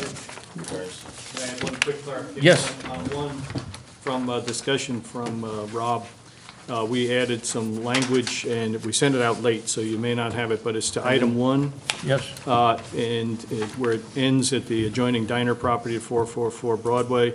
The following language we suggested be added, that said documentation shall include language to the effect that the gas station owners, operators, future assigns will not through their actions do anything to change or impede obtaining said cross-access.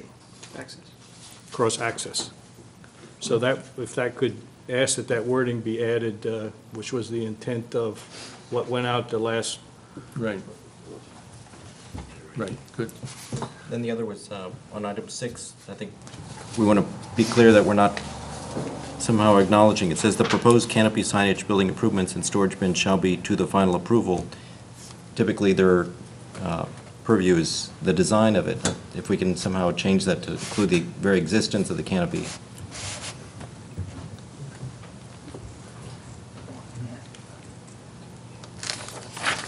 And then in 5, the ice machine and propane gas facilities in the latest plan have been relocated to the north. So we can delete the or remove, I think, that was found acceptable to just have them relocated. Okay, and that's on the plans now? Yes. Yes. Okay. And I'm sorry, part of the belt and suspenders about drive-through and whatever, just. That's on the plans. It's on the plans, and so it doesn't need to be mentioned as a condition of this approval. We should add it to the resolution. Can do that. Easy enough to do. All right. All right, so there'll be an addition saying there will not be ever a drive-through facility. More suspenders. Those last changes. All right. With those last changes, I would move adoption of this resolution. Is there a second? Second. All in favor? Thank you very much. Thank you, Mr. Chairman, members of the board. Yeah. Thank you all for your cooperation. And thanks to the engineering staff and our consultants for, this was That was epic. epic, yes, epic. I think we're ready for the next gas station now. Yes. I see a parking lot. Mr. Chair, I'm going to recuse myself for the next application. Okay. Yes, if the fourth item on the agenda is a continuation of a pre-submission conference for site plan review for a proposed substantial renovation and reconstruction of existing structure, including stormwater management treatment on property located at 10 Sherman Avenue. Good evening. Hello again. I'm Natasha Walko. I'm here from Opachich Architects. I'm representing the client for the property and the improvements at 10 Sherman. And I'm just waiting for Mr. Cook to get me an easel because I don't have a PowerPoint. Okay.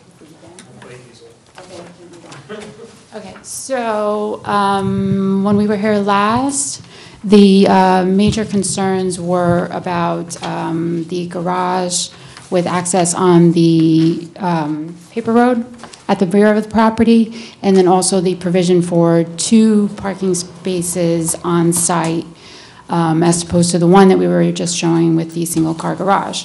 So the question of the access on the paper road was resolved between the client's attorney and the village attorney as being as of right, and agreed that all servicing for emergency purposes by the fire department would be handled off of Sherman Avenue, which is how the other properties on that street are handled.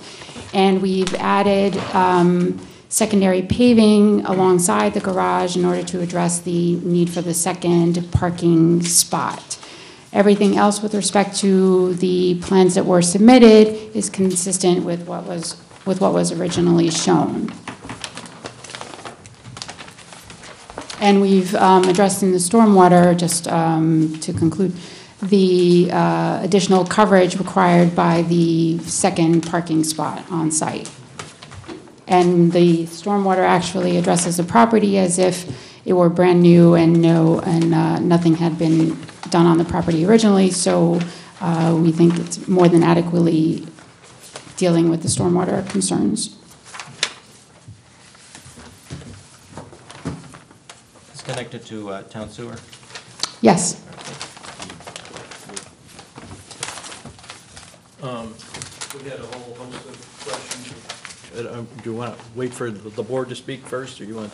Well, I'm just looking at the memo from you and George. There's 30 items on there. Are there any things that rise to? There was a note on the plans that says the architect assumes no responsibility for the accuracy of the survey information. Yes, that is. We base a lot of whether you're in compliance with different code issues on an accurate survey, so. Just to clarify, what is shown as part of the plot plan, and I have copies of the actual survey that I can distribute. What's shown on the plot plan is taken from the existing survey. We put that note on as a disclaimer because as part of showing what is being proposed in terms of changing paving or things like that, we don't want that confused as being the actual survey document. So that's just disclaiming because we make adjustments to what is shown based on what is the proposed work. But everything that's shown in terms of the limits of the property, where any services are shown, the trees that are shown that are existing, the screening that's shown, that's all existing and consistent with the survey, which was done,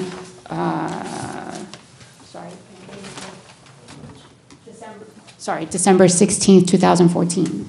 And I have copies. Part of what we're supposed to receive in the application is the survey.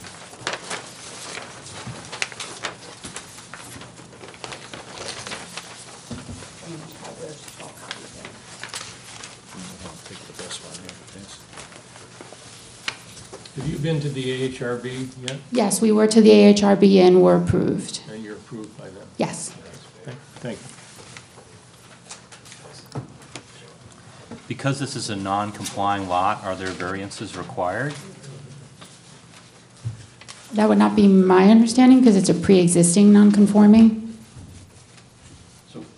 For the width we're talking about. Yes. Correct. Okay. Thank you. And we're also not exceeding to the extent that that matters, we're not exceeding what the dimension is in footprint of the existing house in terms of the width of it as well. So, wait, the question of this 25-foot strip? Yeah, we'd like to know more about the 25-foot strip that's shown in here. Which The 25-foot dash strip? line.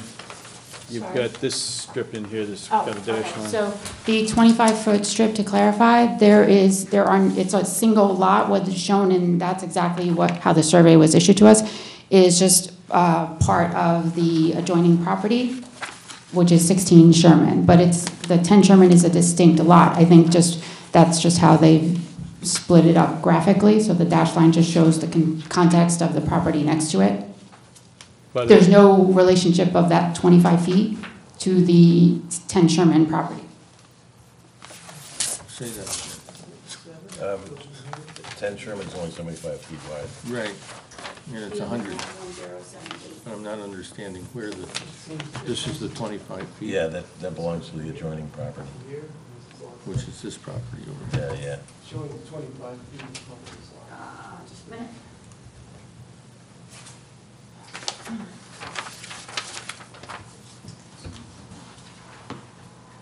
We're not lot, sorry.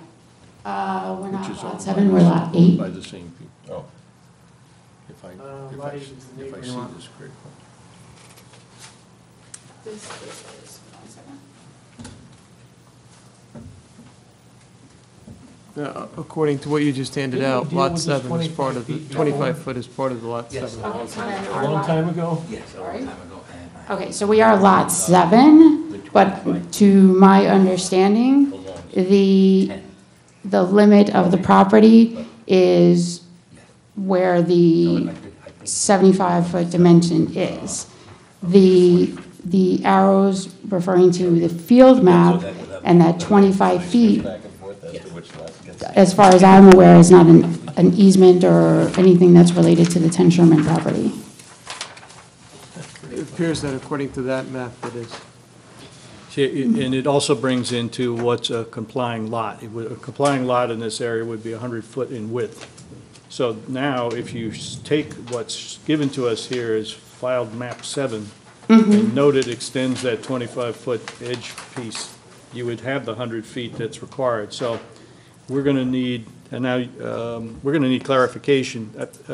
Darius, when you looked at the deeds and stuff, it was to see that they had the right of access to the lane, but we did not look to see the dimensions of the deed. I didn't map out the dimensions, but you're saying if you're 75 feet, you're fine because you're a pre-existing non-conforming use. That would be my understanding, yes. Oh, I need to stand further back away from that. But the survey is showing a lot 7 that would be 100 feet wide.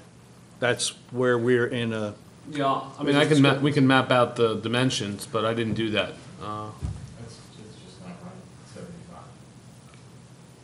Excuse me? That's, you'd have to come to the mic. It's 75. I mean, it's a non-conforming lot. It's existed since 1970 or something like that. It's 75 feet. The property next to it is, I think, 150. 150. So that 25-foot strip that we're talking about, you're saying that's owned by the neighboring property, but the same Talking owners? about this section here, because this arrow goes from there into there. And that this is 75 feet wide? That's not what your surveyor is showing on his plan. This is you. This is that part right? of you. This is the sidewalk. Oh, yeah, that's part of the adjoining property. Your surveyor then has it wrong. Sorry? Then your surveyor has an error on his plan. Okay, if we can verify with or cross-reference with the survey for 16 Sherman, we can clarify that question. We'll need a survey that doesn't, if that is incorrect, that corrects that. Okay. File map 7 extending over to include the 25 feet. We won't, just giving us the survey for lot 16, it might be in conflict with this. This will need to be corrected. Yes, okay, understood. So that was the main, because obviously we prefer it when subdivision approvals were granted or whatever was done at whatever point in history that it complied with the zoning. Now, that doesn't always happen, as we know, because the zoning changes and stuff like that. So in this particular case, we just want to confirm that the lot is a pre-existing non-complying lot and not the 100-foot complying lot that this survey seems to indicate might exist, so. I don't think it matters either way, does it? Yes, we don't want to approve what is a non-complying lot, which is not properly subdivided, that didn't include the 25 feet, and now grant site plan approval. So we want to confirm that this is the correct subdivision, that there is a lot that has existed that is 75 feet in width, and not that it really is being re-subdivided or portions appended to the adjoining lot to make the lot next door larger. It's important from a legal perspective, Yes. absolutely. It has to be straightened out, but Yeah. are you going to set the public hearing for the next meeting? Yes, I would hope to. Let's do that, and we can get on this. But just Yeah. a question. We couldn't do that now. Sorry, I missed it. I'm the Last meeting. eternal optimist. They're going to tear down the existing building, and the architectural design for the new building looked very interesting, which is proven by the fact the AHRB has already approved it, I gather, so. The bulk, This is a big step up for the neighborhood, the village, and everything else, so it's, I mean, you can waive it subject to just The understanding. confirmation of 75 whether versus it's 100. versus 75. I don't. Well, But it meets all those facts, those are plainly setbacks, so. that's the AHRB still. No setbacks. Setbacks were okay, yes, sorry. Everything we're okay with, but whether it's 75 versus 100. Let me just, I don't know. yeah, I don't think we should waive something that we're not sure is that we have the right lot. I think we should. You see that report? well, if we call for a public hearing, we can have a resolution prepared, and assuming that the applicant can give us sufficient information to make a determination on the lot size. We'll take either, just show us which it really is. Okay. I thought we were clear on which it really is. One other question I had was, Yes. Oh, that's 16 Sherman. I keep getting mixed up. There's two different projects. We just showed 16 Sherman, and we weren't trying to confuse, it was just to show it in the context with the neighboring property. Sorry. We were trying to be good. No, you're trying to give us more As information. much I as said, possible. oh gee, that doesn't match up with the floor plan, but it's the next door building, okay. Oh, that's where the discrepancy was, okay. Yes, I I get couldn't it now. understand where that was coming from. Okay. Are there any other questions? Is there anything in these 30 items that the applicant can't comply with or takes issue with? This is the legal lot and access to the lane, which has already been Resolved. reviewed. Those were the two key things, and then you've got your usual engineering. That's correct. They're technical items that can be addressed. They shouldn't have any issues. Like, as mentioned, the stormwater's been addressed, so shouldn't be anything else. Can we have a vote conditional on? Set a public hearing? It's not a public, we'll set a public hearing. Can you talk after we set a public hearing? Good. I'd like to move we call for a public hearing at the June 4 meeting. Second? Mr. Chairman, we had talked about the potentiality of moving the June 4th meeting. Is that still? Yeah, I got information late in the day that made that seem perhaps unnecessary. We didn't talk about it, but. Can we just say to the next meeting? To the next meeting. Yeah. Yeah, to the next meeting. Which might either be June 4th or June 11th. June 11th, yeah. They'll have to know in order to notice, we'll have to know in order to notice it, and also the applicant to send it to the neighbors. So we should know sooner rather than later. Yeah, I think we will know sooner than later. Okay. Yeah, okay. To the next. All right. So second. To the second, all in favor? Thank you. Thank you. Thank you, and You might know about the lot, 25 feet. yeah, that would be the. It's actually owned by Patty. He's putting that putting up a six-story. This is perhaps more pertinent to your next point, but one of the issues here is the fact that this was originally an OF5 zoning district. At some point, there was a drafting error, and it got written as OF4. If you look at the width lots, most of the lots are, yes, most of the lots are 75 feet. This was legally subdivided. I don't believe the village would have granted a subdivision for a substandard lot. And there's another drafting error that's part of that same neighborhood, which of course happened more recently, which is that the line separating the MDR1 from this zone is in error drawn down the middle of Maple instead of South Lane. So I think those are two things we should get fixed, at which point then this is moot. But don't wait for us to fix them. You'll never get through.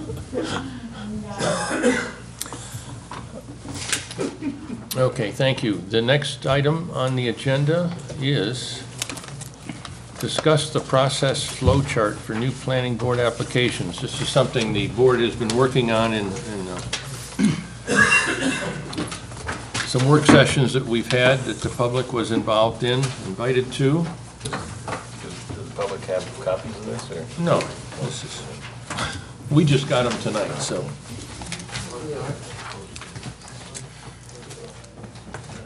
I don't know, Al, is this a? I could speak to this for a little bit. I would hope that you would. Okay.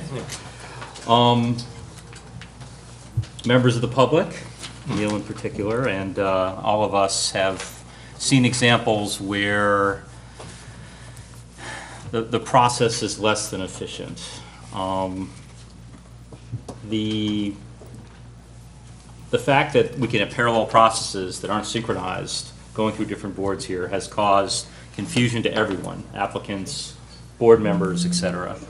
So what we're looking for is to try and define a standard workflow that's clear for everyone involved and avoids this going forward.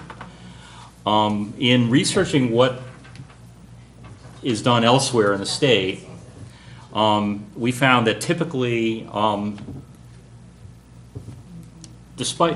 there's a second issue which is related but not directly intertwined, and that is regulatory versus advisory authority. And I think that's really a separate issue which we don't have to address as part of this particular discussion.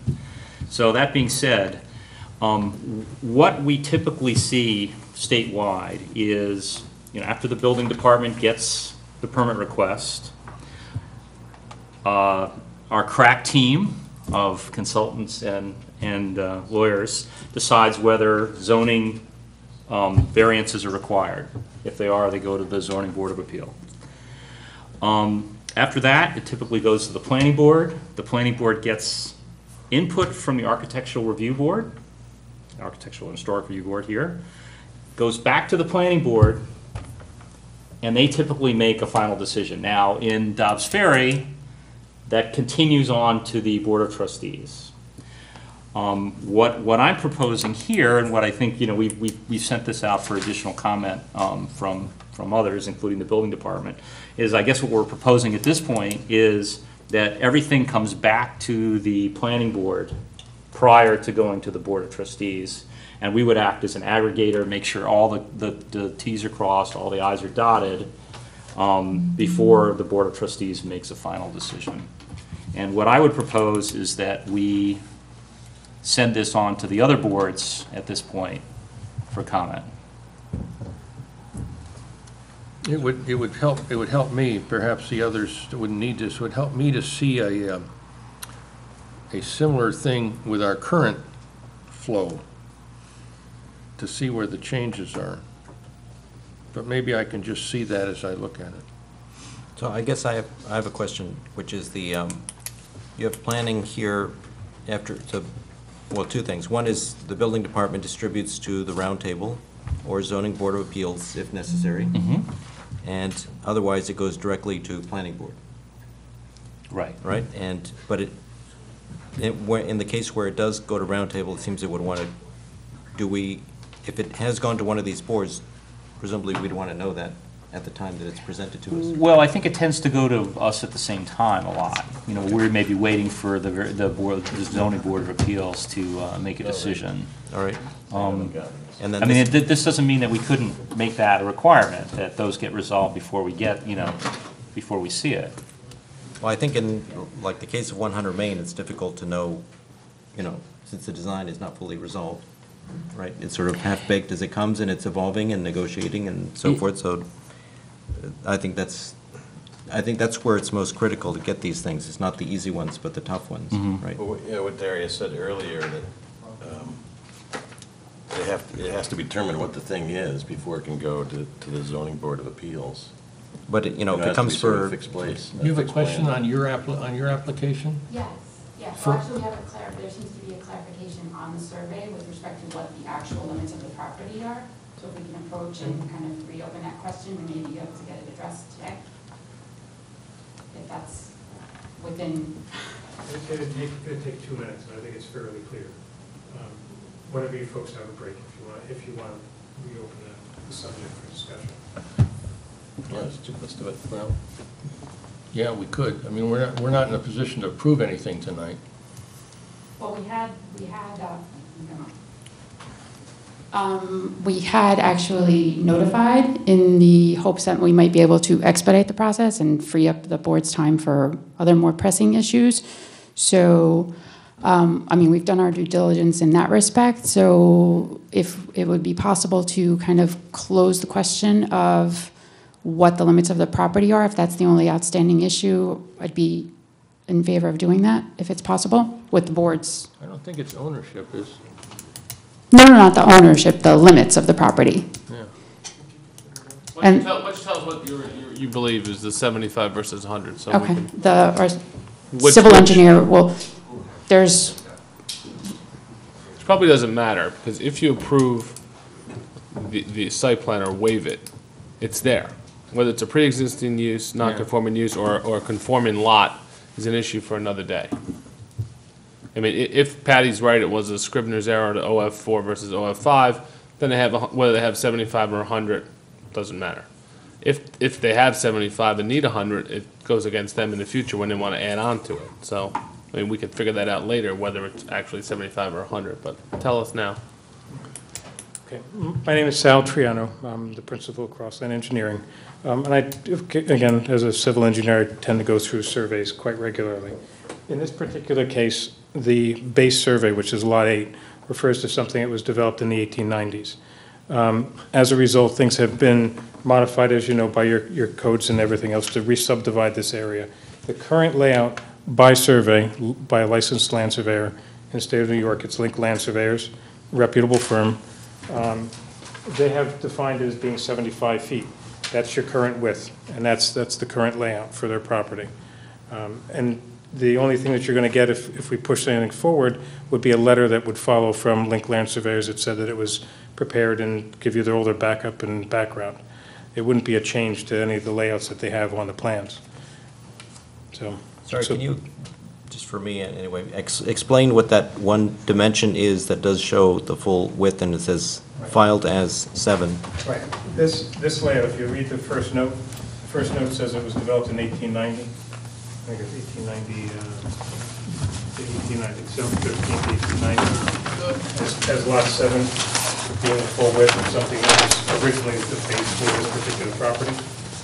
Since that time, it's been cut back, and the whole point of the surveyor's job is to actually go back in the deeds, reference the data that they actually use, present that information so that everybody understands how it's developed, and make it as clear as he can.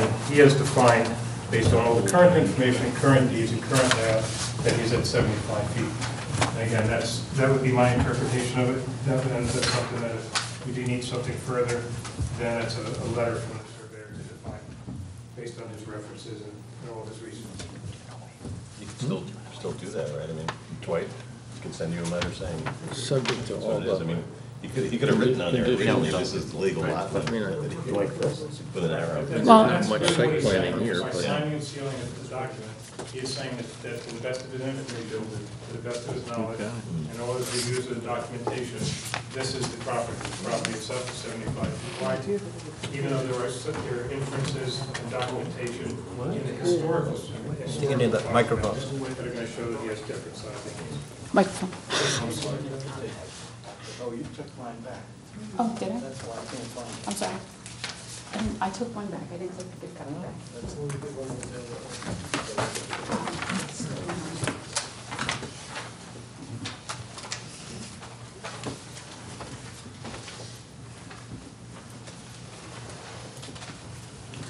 Can I ask our engineers if this, if they've had a chance to look at this again? Does that explanation clarify the major outstanding issue here?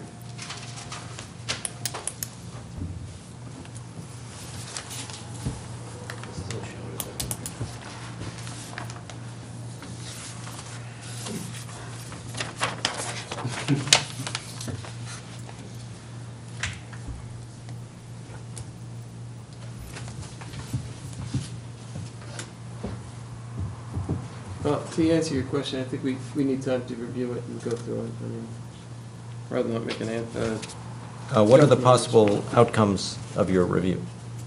I mean, will it, for the purposes of the planning board, will the results be the same? I think what Darius said before is you're gonna end up with a lot that's either 75 or 100, and one's gonna be compliant, and one's gonna be non-compliant. So, and what was said before is, do you really want to approve a non-compliant lot when it should be compliant? So that's. It's a pre-existing non-compliant lot. It was purchased that way. It exists that way. See, my thought on this, either it's 75 feet or it's 100. Now, if the meets and bounds show it's 75, as it's seen what the surveyor says, then it's Yes. 75. Yes.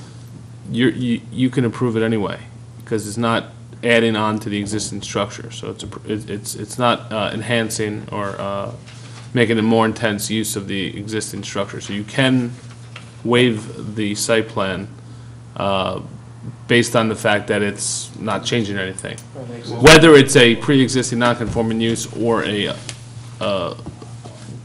100-foot wide lot, at this point, doesn't really matter. I mean, it seems like what would matter is if you were depending on setbacks to be a certain place, and now Right. they're another place, and now you're non-compliant in your proposed design, but you're building directly on the existing Right. foundation to I mean, in the match. future, if you want to add on a deck or something, it may be an issue for you. Right, but that would be dependent on what we're compliant with for other zoning Right, from the, it's characteristics. based on the 75 feet. Right. Let me ask a quick question. The proposed future garage and side area for parking, so with this, assuming this is a 75-foot lot, and you have setbacks, are those compliant? Or are they too close to the property line?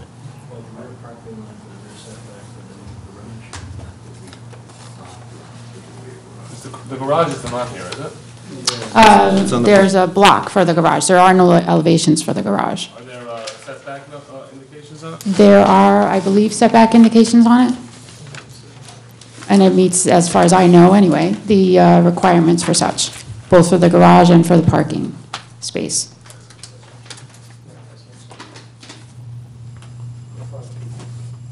Is the shaded area of the garage? No, this is the future garage, and this is the additional future parking.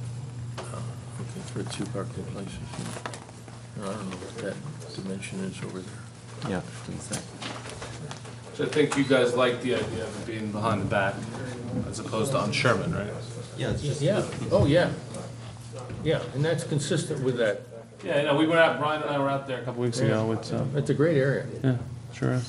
I mean, it looks to me, just eyeballing, this garage is not dimensioned, but if it's 10 feet from the property line, is that what the requirement is here? 5 feet, okay. Then- Yeah, so it's got, at least has 5 feet. Yeah, I don't see it's dimensioned here, but, so 5 foot is what you were planning, I see. Yes. And in the case of whether it's a garage structure, accessory building, or that's, at the, since this is a future, the plan is to put just paving there. Yes, So the setback for accessory garage or off-street parking is 5 feet.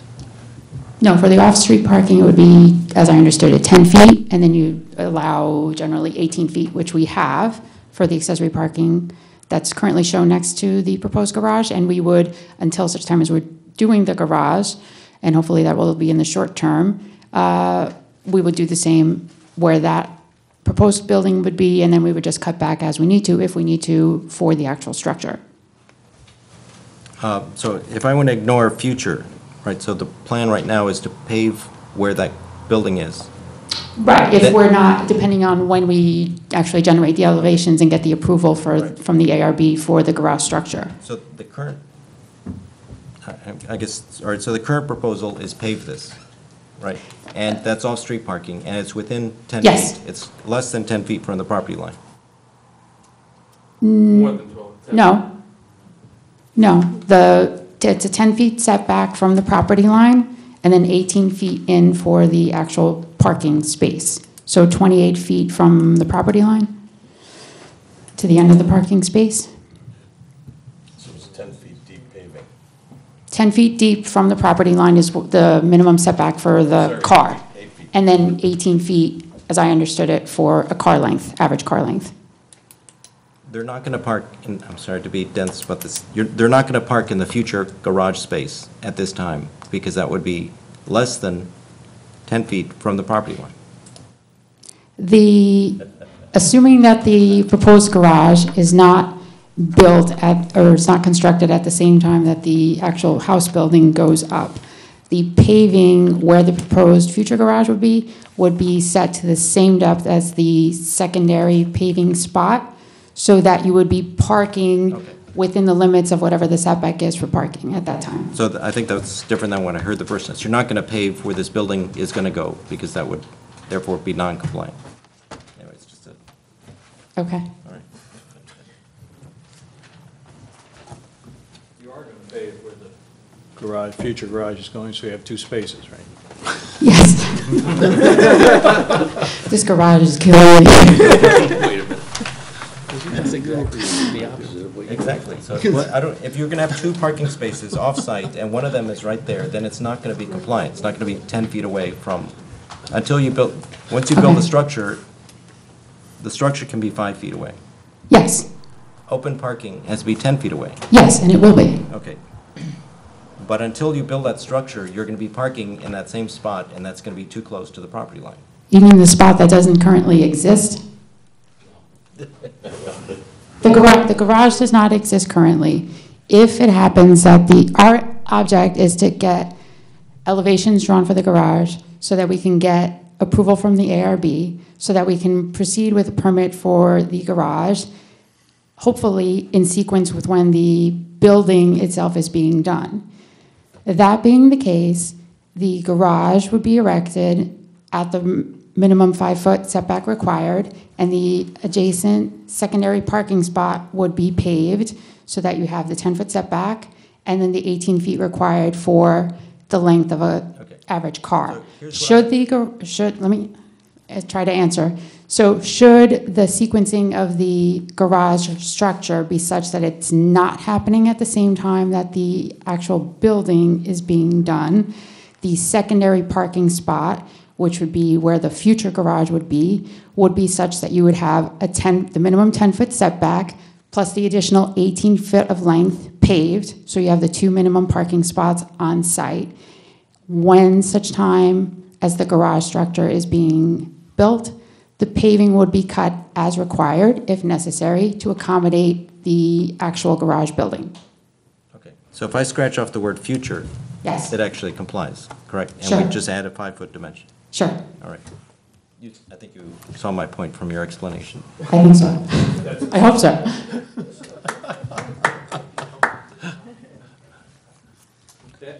It's good discussion, but I'm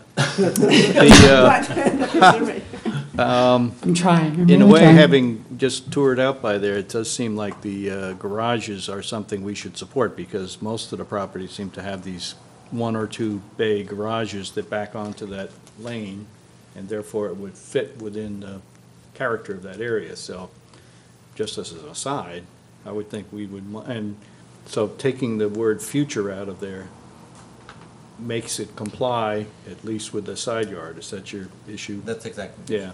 Oh, okay. It's the future that was throwing me off.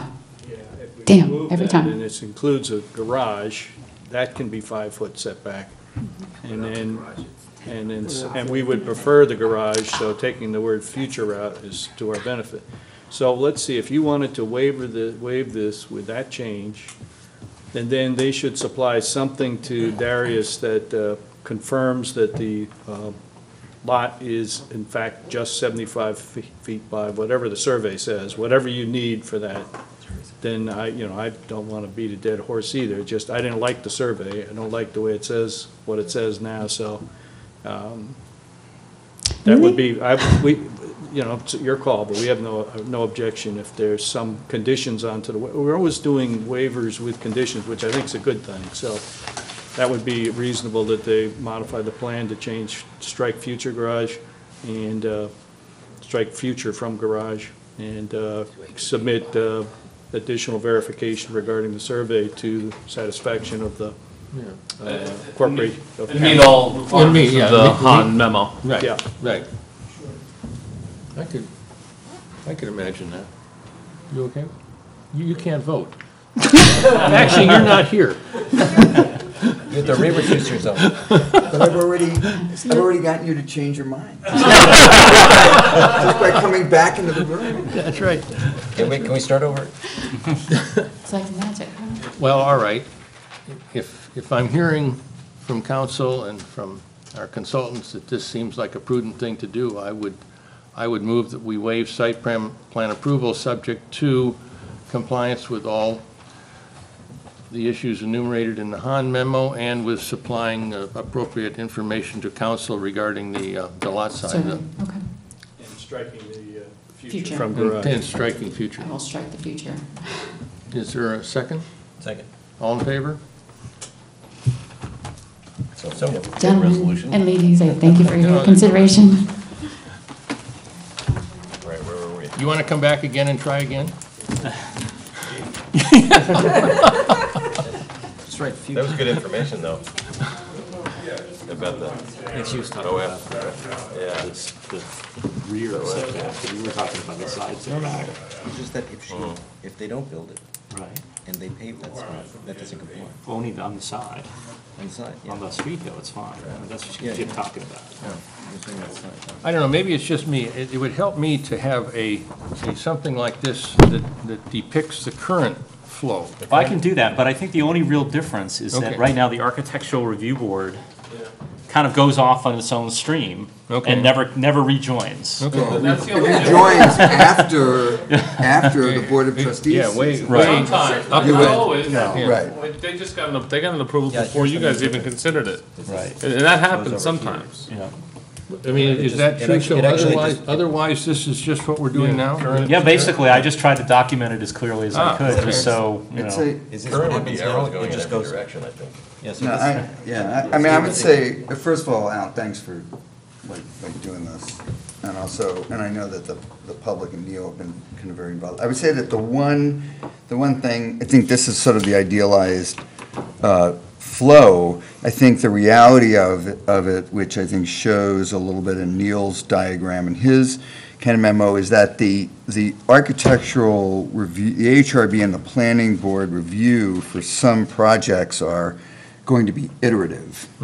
And so that even though you show the sort of series of one, as if it, it should be, as linear as it is here, the reality of it is that there's a kind of a loop or back and forth or something between the planning board and the AHRB. It's really going to both now. I mean, it could even be shown going to both. Which is sort of the way Neil shows it in his diagram, but I think, right, there'd be some way of kind of, with another symbol or arrow or something, showing that the iterative part of that process. But otherwise, Recycling symbol. but otherwise, I think this does represent what makes sense. There's one thing on here that's just, maybe it's a bug of mine over the years. It shows it coming in, going from the building department to the zoning board if variances are required. I have seen cases where the zoning board makes a decision that if the planning board had looked at it first, we might have at least wanted to give them guidance as to what they're doing, because once the zoning board has made the decision, then we're stuck in that whatever box they put us in. Well, this doesn't include the whole pre-submission concept, and I was wondering whether I should add that. That's important. But I would like things, and I don't know how you differentiate exactly, but I would like us to have a view of things going to from the building department to the zoning board. Back, yeah. Yeah, somewhere up there, because, I mean, there's things where I think we could give guidance that would be helpful, at least it would give them a thought. If it helps. What Alan just said is the way it's done in Irvington. You can't get to be a public hearing until you've gotten your variance, but they conduct the pre-submission conference up to the point of understanding what the scope would be, and then it goes to the zoning board. So the zoning board has a good idea about what the preferences of the planning board could be, although there's been a little bit of a skirmish at times, the ZBA not wanting to be told what to do by the planning board, but it does give, it avoids the problem, which I totally agree with you. If you go to the zoning board, you've gotten a variance, and then you come in and I have to do this because that's the variance I got. That might not be what you guys want, and you've got that power of modification that makes it a little bit different too. Well, if you just, basically, I mean, I know, Alan, you're gonna play with this, but if you just inserted another box in between building department review and planning board review that was for pre-submission review. Conference, Huh? Is that planning board pre-submission conference? Is that what? Yes. Yeah, Okay. a pre-submission conference, then there could be, you could draw an arrow from that box back to the zoning board. Yeah, don't put the zoning board arrow until you get up to that point, if not. And actually, I'm noticing here pretty early on, and that really doesn't need to happen until the public hearing is set, correct? I think they're saying the opposite. No, they're talking about something, they're talking about the, when it goes to the ZBA, but I'm asking a separate question. Yeah, public notice. The noticing only happens for the public hearing, correct? So this would actually happen later in the process, okay. Well, the formal notice of a public hearing is through the newspaper and through the certified mail, usually. Right, but I'm just wondering when in the sequence. But it really there is needs to notice happen. required when there's a matter. I think they put the signs up in the pre-submission, right, Brian? Signs for the planning board? No. No, they're not for pre-submission? Only Okay. for public hearing, that's when Okay. it starts. You're right, Al, sorry. Is the round table really this early? I've always thought it was later on. Where's the tenant advisory? Yeah, try to make it early. I'm gonna need a bigger sheet of paper. It required us to do public notice as soon as we go to the planning board. And I know that some of the sentiment that's been expressed here is that the public should be notified early on. And in Irvington, we actually have to renotice after every 3 meetings. Not tonight, some people said they didn't want to be notified. That's right. That's because I've noticed 20.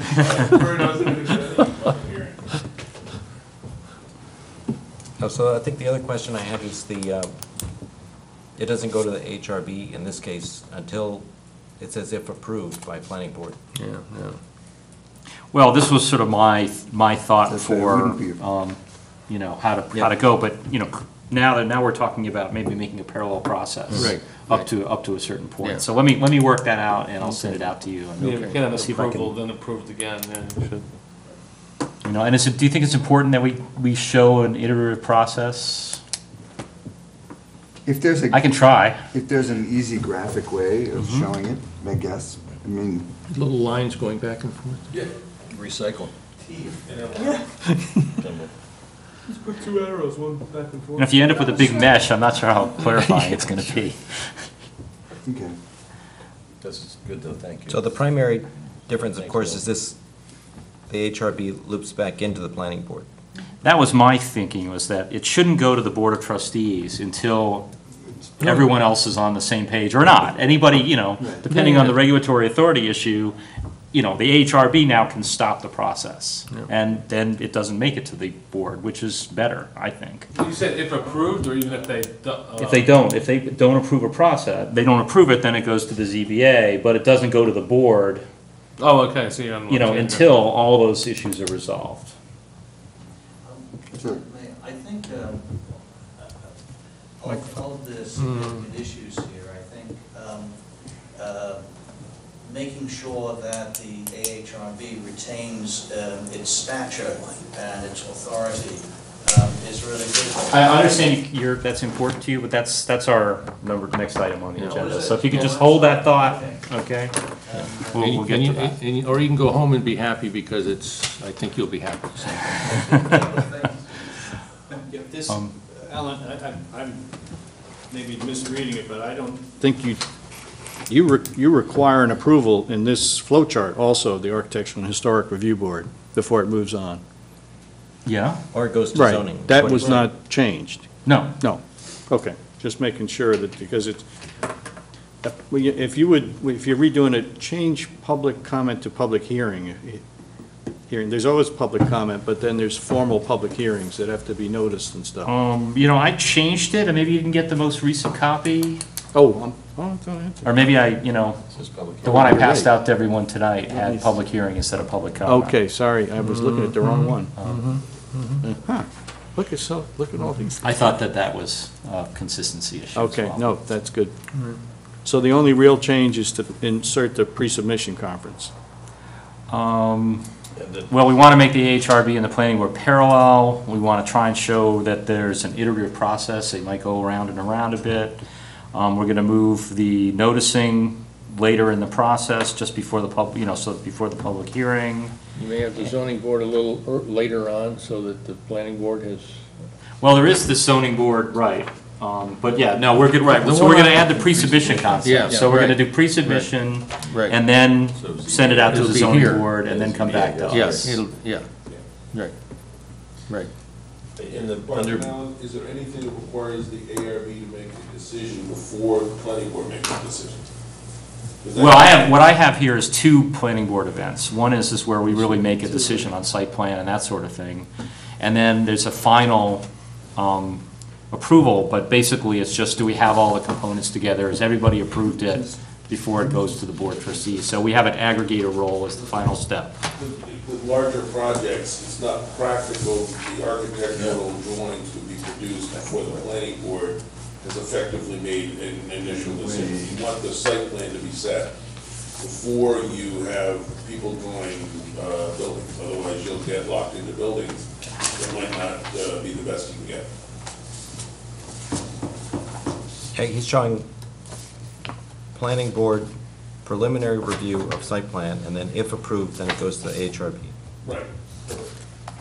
And then it comes back to planning board to make sure everything's in place. Right, we actually have site plan regulatory authority, right? Right. So, no, we don't, we only have subdivision regulatory authority. You have site plan authority in certain districts. Right, but. But he's talking about a big project, right? Big projects go to the Board of Trustees. Right, where this is gonna break down a little bit.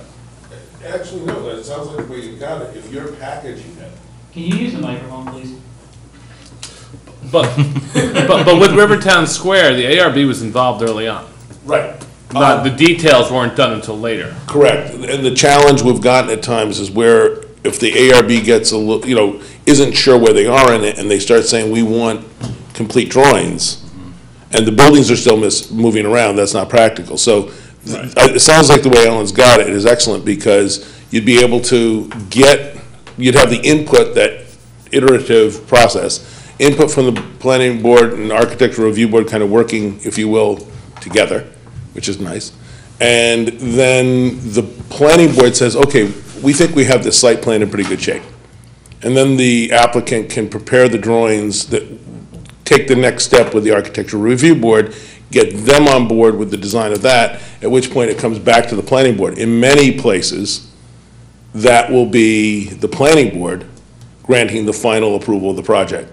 In 4 zoning districts, it will be the planning board making sure that the package is complete, so when the Board of Trustees get it, they've got a complete package. The only question I have, with all due respect, is if those 2 boards have approved it, what does the Board of Trustees really do at that point? Do they have would it be practical that they would deny an application that came through, or is it more of a making sure that all the components are there and that everybody's got a shot? They did it with the mobile. The ARB approved it, and so did the planning board, recommended approval, and the Board of Trustees rejected it, and they came back with a different plan. Yeah. So it depends, they still have their authority. We didn't approve it. Okay. Yeah, we were you approved it. We were careful not to approve it, but rather send it on, if it was to be approved, these were the conditions. No. That's for mobile. They recommended approval. No, and it's the same thing we did tonight. We recommended conditions that if the Board of Trustees determines there's no seeker impact, et cetera. That's always, everything's a recommendation here. They're not making any. But the Board of Trustees, with the way Dwight has done it, has the ability to deny it and not appear to be arbitrary and capricious, which is important. Well, you gotta make a record. I think they had a reasonable reason on the first go-round, and that's why, I've spoke with their lawyer about it. And But that was because of how I think Dwight framed it. I think if Dwight had framed it differently, I think the Board of Trustees would have been vulnerable if they denied it and he set it up right. It's just important to do it right. All right, well, let me go and make these changes, and I will get it out to you guys for another review cycle. Good, thank you very much. The last item on our agenda tonight, if I could find the agenda, is discuss zoning changes, and I will ask Mr. Douglas maybe to lead us through on this, and attorney, of course. This is from February, where we had a work session, and nothing much has happened since then, and I thought that what I was hoping to do tonight was to see if there was consensus on the different sections, and then make the document publicly available and set up a meeting at our June meeting, where I know there's been a lot of interested citizenry. So I didn't really want to get into this in any depth other than just a point by point, and I know Rob informed me earlier about one thing. So the first item is eliminate the TAC. I think we're all in agreement that all the flow charts don't even show it anymore. The second was leave the SEP with the AHRB, and Rob would like SEP information to be provided as part of the site plan review package. So I will try to rework that in. I think that's a good thing to have. So, So the when analysis they building do, yeah. checks it, they'll tell us, we may not have authority over it, but we'll know whether it conforms or not, and we can make a recommendation to the AHRB. The second page I highlighted for you under, I think it came through? Yes, okay, so it's in yellow. Yeah. That replaces the word feasible. So the applicant has demonstrated the best effort. There's a whole thing test. He has to exceed it. Can't he make it fit within the SEP and do all the kinds of stuff? Nothing on that was changed. But at the final one word I wanted in instead of feasible. The applicant has demonstrated the best efforts have been made to comply with the limits, but that it is not deemed suitable instead of feasible. So I'm not wedded to it. That's the best I thought I could come up with. We'll get input, I'm sure, and discussion on that. On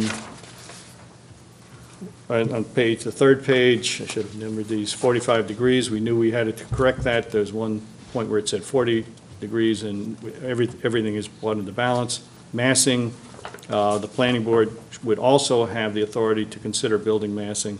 We didn't take it from the HRB, but it's part of what we would do.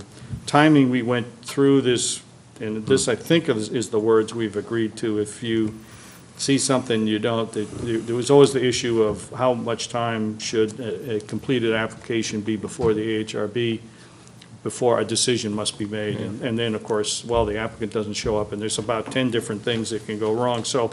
Dwight, Yeah. just one thing, in my survey of all the state code, I repeatedly saw 63 days for that. Well, And let's- it dawned on me that that's 2 31 Okay. day months plus 1 day, so All right, why don't we make it 62 days? 63, thank you.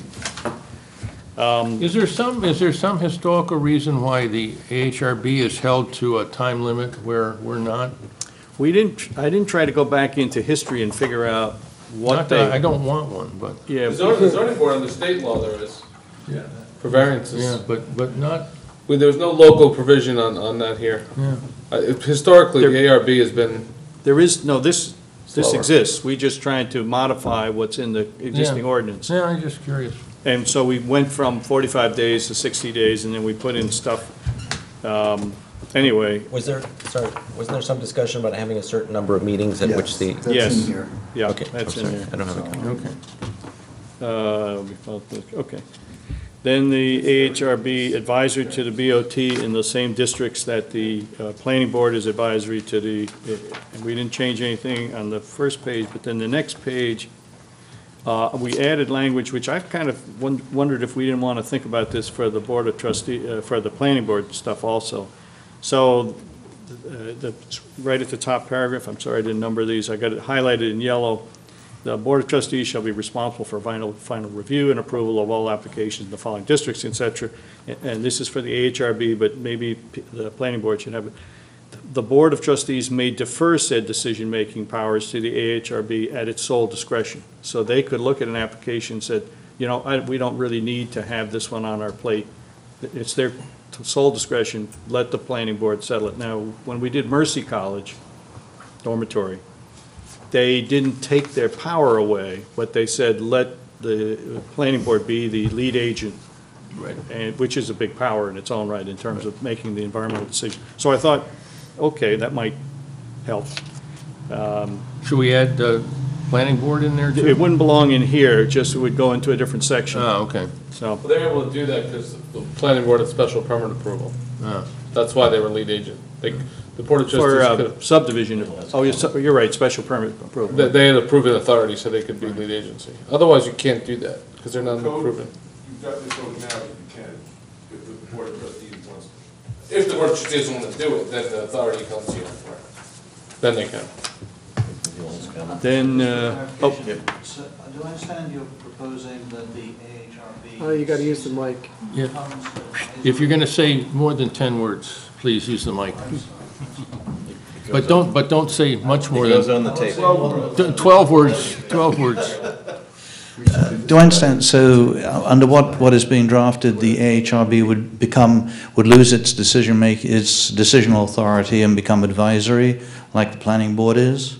for those items that the planning board is. For those items that the planning board is. As a practical matter, going back to the sort of the nasty reference point of 19 Livingston, if that were the case, would there be bulldozers on 19 Livingston today? I think they're there already. Yeah, well, they are. Well, by the way, it's quite illegal, that fence they have up, and that we're going to have to get that down. But, you know, the question is, you know, what do we lose? What do we potentially lose? Because if you make both the planning board and the AHRB advisory to the Board of Trustees, what that does is it puts more power in puts more focus and more power with the elected officials, which is exactly contrary to what the vast majority of municipalities have found is the most efficient and effective way of structuring this process. We are actually, instead of making ourselves more in line with the rest of the world, we're actually making ourselves a more extreme outlier. And I can't quite understand why, we would consider doing that. I think that there are two issues we should, right? One issue is whether or not the Board of Trustees should be involved in the approval process. And I think there may be consensus among all of us, and we may well recommend to the Board of Trustees that be changed. That's one issue. The other issue is the current system in which one of the boards is advisory and the other board is not only somehow not advisory around certain things, but comes after all the other approvals. Makes no sense. We're trying to fix, so while it would be nice to bundle those together and solve both the kind of procedural things, the kind of sequence things, and the kind of authority issue of the Board of Trustees, if we do that, we're going to take that fight up, I think, but we're, for the moment, just trying to fix the current system, which is dysfunctional, as we all agree. So they're related, but they're two separate discussions. And we can't do any of the other important things that we need to do, including fixing the current dysfunctional system, if we put all of that on hold while we resolve this larger issue, which is a big political, community-wide kind of thing that has to be discussed among a lot of people, not just the people here tonight. I absolutely get that. A thought is that if one is going to defer addressing authority issues, which I think is a very reasonable strategy, to address structural issues first and then authority issues second, I would strongly suggest that you consider not changing the current authority of the AHRB. Because if you effectively downgrade the authority of the AHRB, you do two things. One is you make it extremely difficult to bring that back up again, and also you reduce the potential of having that authority for this board. And I really do believe that in government and in organizations and in families and everywhere else, having a proper balance between responsibilities and authority is really the thing that in the long term, in the marathon, is really what maintains a functional organization and functional output. So I would suggest you consider, if you say, okay, let's defer issues of authority, then do that. Defer issues of authority for the moment and just bring it back in, bring the structure in line. Because I think if you can address the structure and some of the many functional issues such as noticing and written opinions and all of this other stuff, I think that would be a huge step forward. But I don't think it really serves the process well in the long run to change any authority at this point. I don't see that it would be dysfunctional to do that. I don't think anything that Alan is saying in terms of flow would be affected. So I would suggest that you give that consideration. Thank you. Yeah, I'd just like to say that I feel that this issue doesn't solve anything, that my preference would be to make a negative recommendation on this change, because I don't think it solves any problems for us, and we still have to go back and address it later anyway. Or we still probably should go back and address it later anyway. And maybe I'm missing something here, but I don't see that this solves any of the issues that we've been trying to address. I think it does. Yeah. I think it does, because I think by sort of institutionalizing the joint review of the planning board and the AHRB before it gets to the BOT, we will get better projects. Well, that's and a we'll sequencing issue. That's not whether they can turn down a project or not. Right, exactly. But in the meantime, there's some real significance to fixing the sequence problem. Well, how does it help with that? How does it affect that? It seems like they're very separate to me, that's why I'm confused. Yeah, no, they're not, because you have the two boards can collect their input and give to the Board of Trustees a project that both boards think should be, is somehow reconciled and should be approved, so that the issue of whether or not the Board of Trustees, who, by the way, I can only think in my history on the board of one instance where the Board of Trustees actually did something different than what we recommended. But presumably, we would be much more satisfied with the project and the Board of Trustees, well, either its acceptance or rejection, by the way, and would be under much more pressure to respect that opinion. If both boards are speaking with one voice and are presenting that to the Board of Trustees. Well, but I still don't understand how taking regulatory authority away from the Architectural and Historic Review Board helps solve that problem. Because it doesn't make sense for one board to have a different kind of authority over the same issues that the other board is wrestling with. Well, the standard practice in New York State is for the planning board to have regulatory authority and the AHRB to have advisory Exactly, authority. and that's ideally the way we will ultimately set it up. But why take it away so none of us have regulatory authority? That's a different issue. That's a different issue. Yeah, that's a different issue, and Neil and I are totally in line with exactly what should ultimately happen here, which is that this board makes the decisions. The problem right now is, as Rob laid it out, that you get this kind of confusion. If you're going to have the Board of Trustees involved, then both boards should be advisory. And actually, I thought about what we were just saying, and would there be bulldozers there? There's maybe a better chance that the Board of Trustees never would have approved the project had the Architectural Review Board's input be in consideration when they got to there. Because I think the Board of Trustees, and obviously not speaking for Donna, were surprised when the ARB said, wait a minute, this is terrible.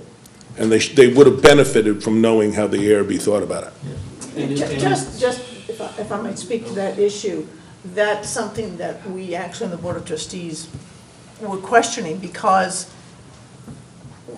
now you have, before this gets to the AHRB, you have the planning board approval, and then you have the Board of Trustees approval, and now that really puts the AHRB out on the limb. It makes them a target, because there are two boards that have approved it. Now, as Patty had said, we were taken by surprise because we didn't know that this was such a big issue. We didn't find out until after our approval that this was the issue.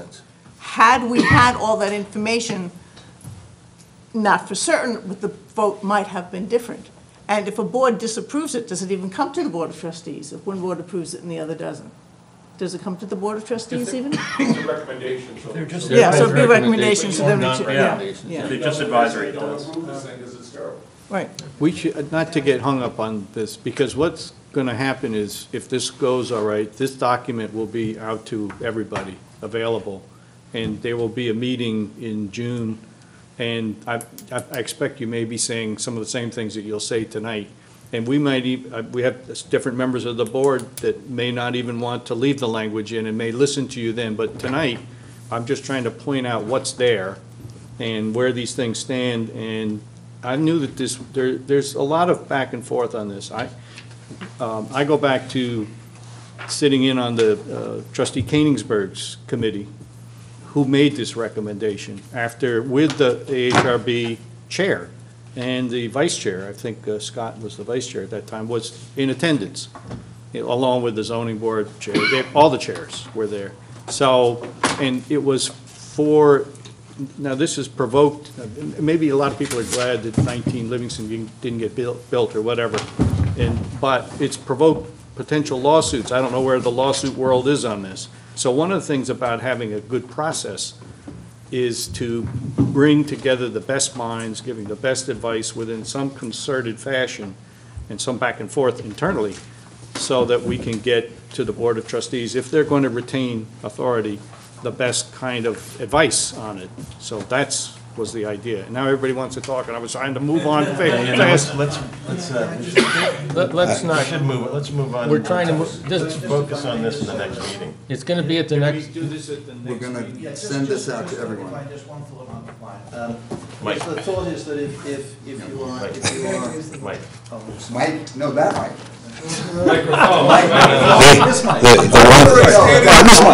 This meeting. Very quick thought, and going back to Rob's point. I meant the other Mike. Rob's point was, you know, do you do anything about authorities at this point, or do you just approach it on process?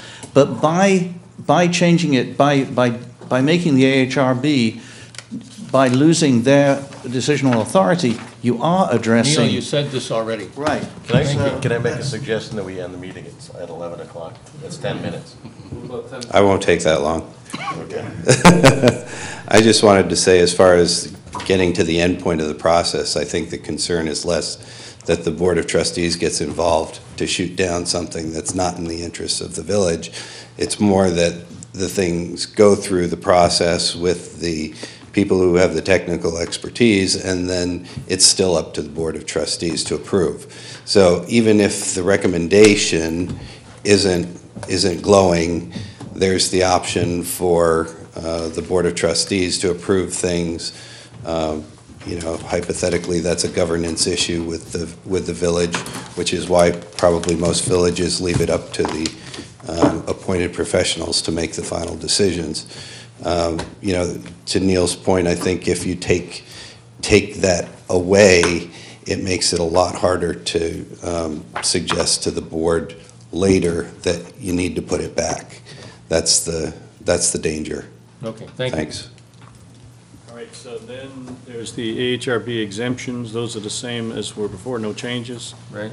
And building height is something that's new, that was not recommended by Trustee Koenigsberg's committee, but was from discussion internally that we reduce the height in the DB zone and limit to 3 stories in both zones, with the 4th story having certain language conditions to be met.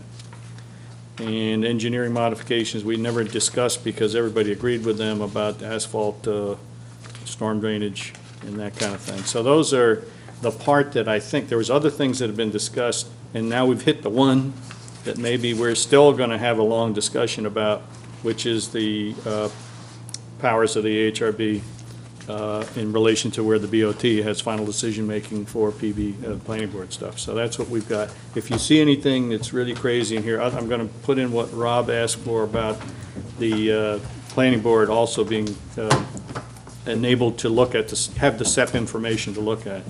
And then other than that, it would come out the same way as it is now for circulation to anybody who's interested. I guess we put it on the website or whatever we do with it, but. Yeah. Yeah, I think we should, you know, make a formal request that it be put on the website. Okay. Thanks. Boy. Your first meeting, it was a breeze. And you're done by 11. If Ed was here, we'd all be home in bed. One down, and how many to go? The meeting, Ed Plotkin is getting an award at the Westchester Municipal Planning Federation for his 50 years of service. And that is a prestigious award. Ed is not going to be able to be there. So we were starting to wonder, is there some way to get him to Skype into the meeting or do something else? I mean, he's already talked to his wife about maybe coming to present. But Steve, you had more information beyond? No. So what was hoping to do, we could, if we just move the meeting to June 11th, we can hash out who wants to go, what can be done, how we can help Ed be honored, and do that later. But the WUMF meeting is June 4th. Yeah, I realize that. I didn't know, given that he wasn't apparently going to attend, whether we wanted to make the move. But if, you know, if there's interest in people going, that he's working on his wife to come to accept the award. Okay. I think from the survey I did, we will have a quorum at that meeting. I can do it. You mean if we do the planning board meeting on the 11th? I can do that. Yeah. I think we're going to have a quorum, so let's give a motion to. All right, I move that we the June meeting be moved from June 4 to June 11. Second. All in favor? Aye. Good. And I move we adjourn. And I got to write, and Yeah.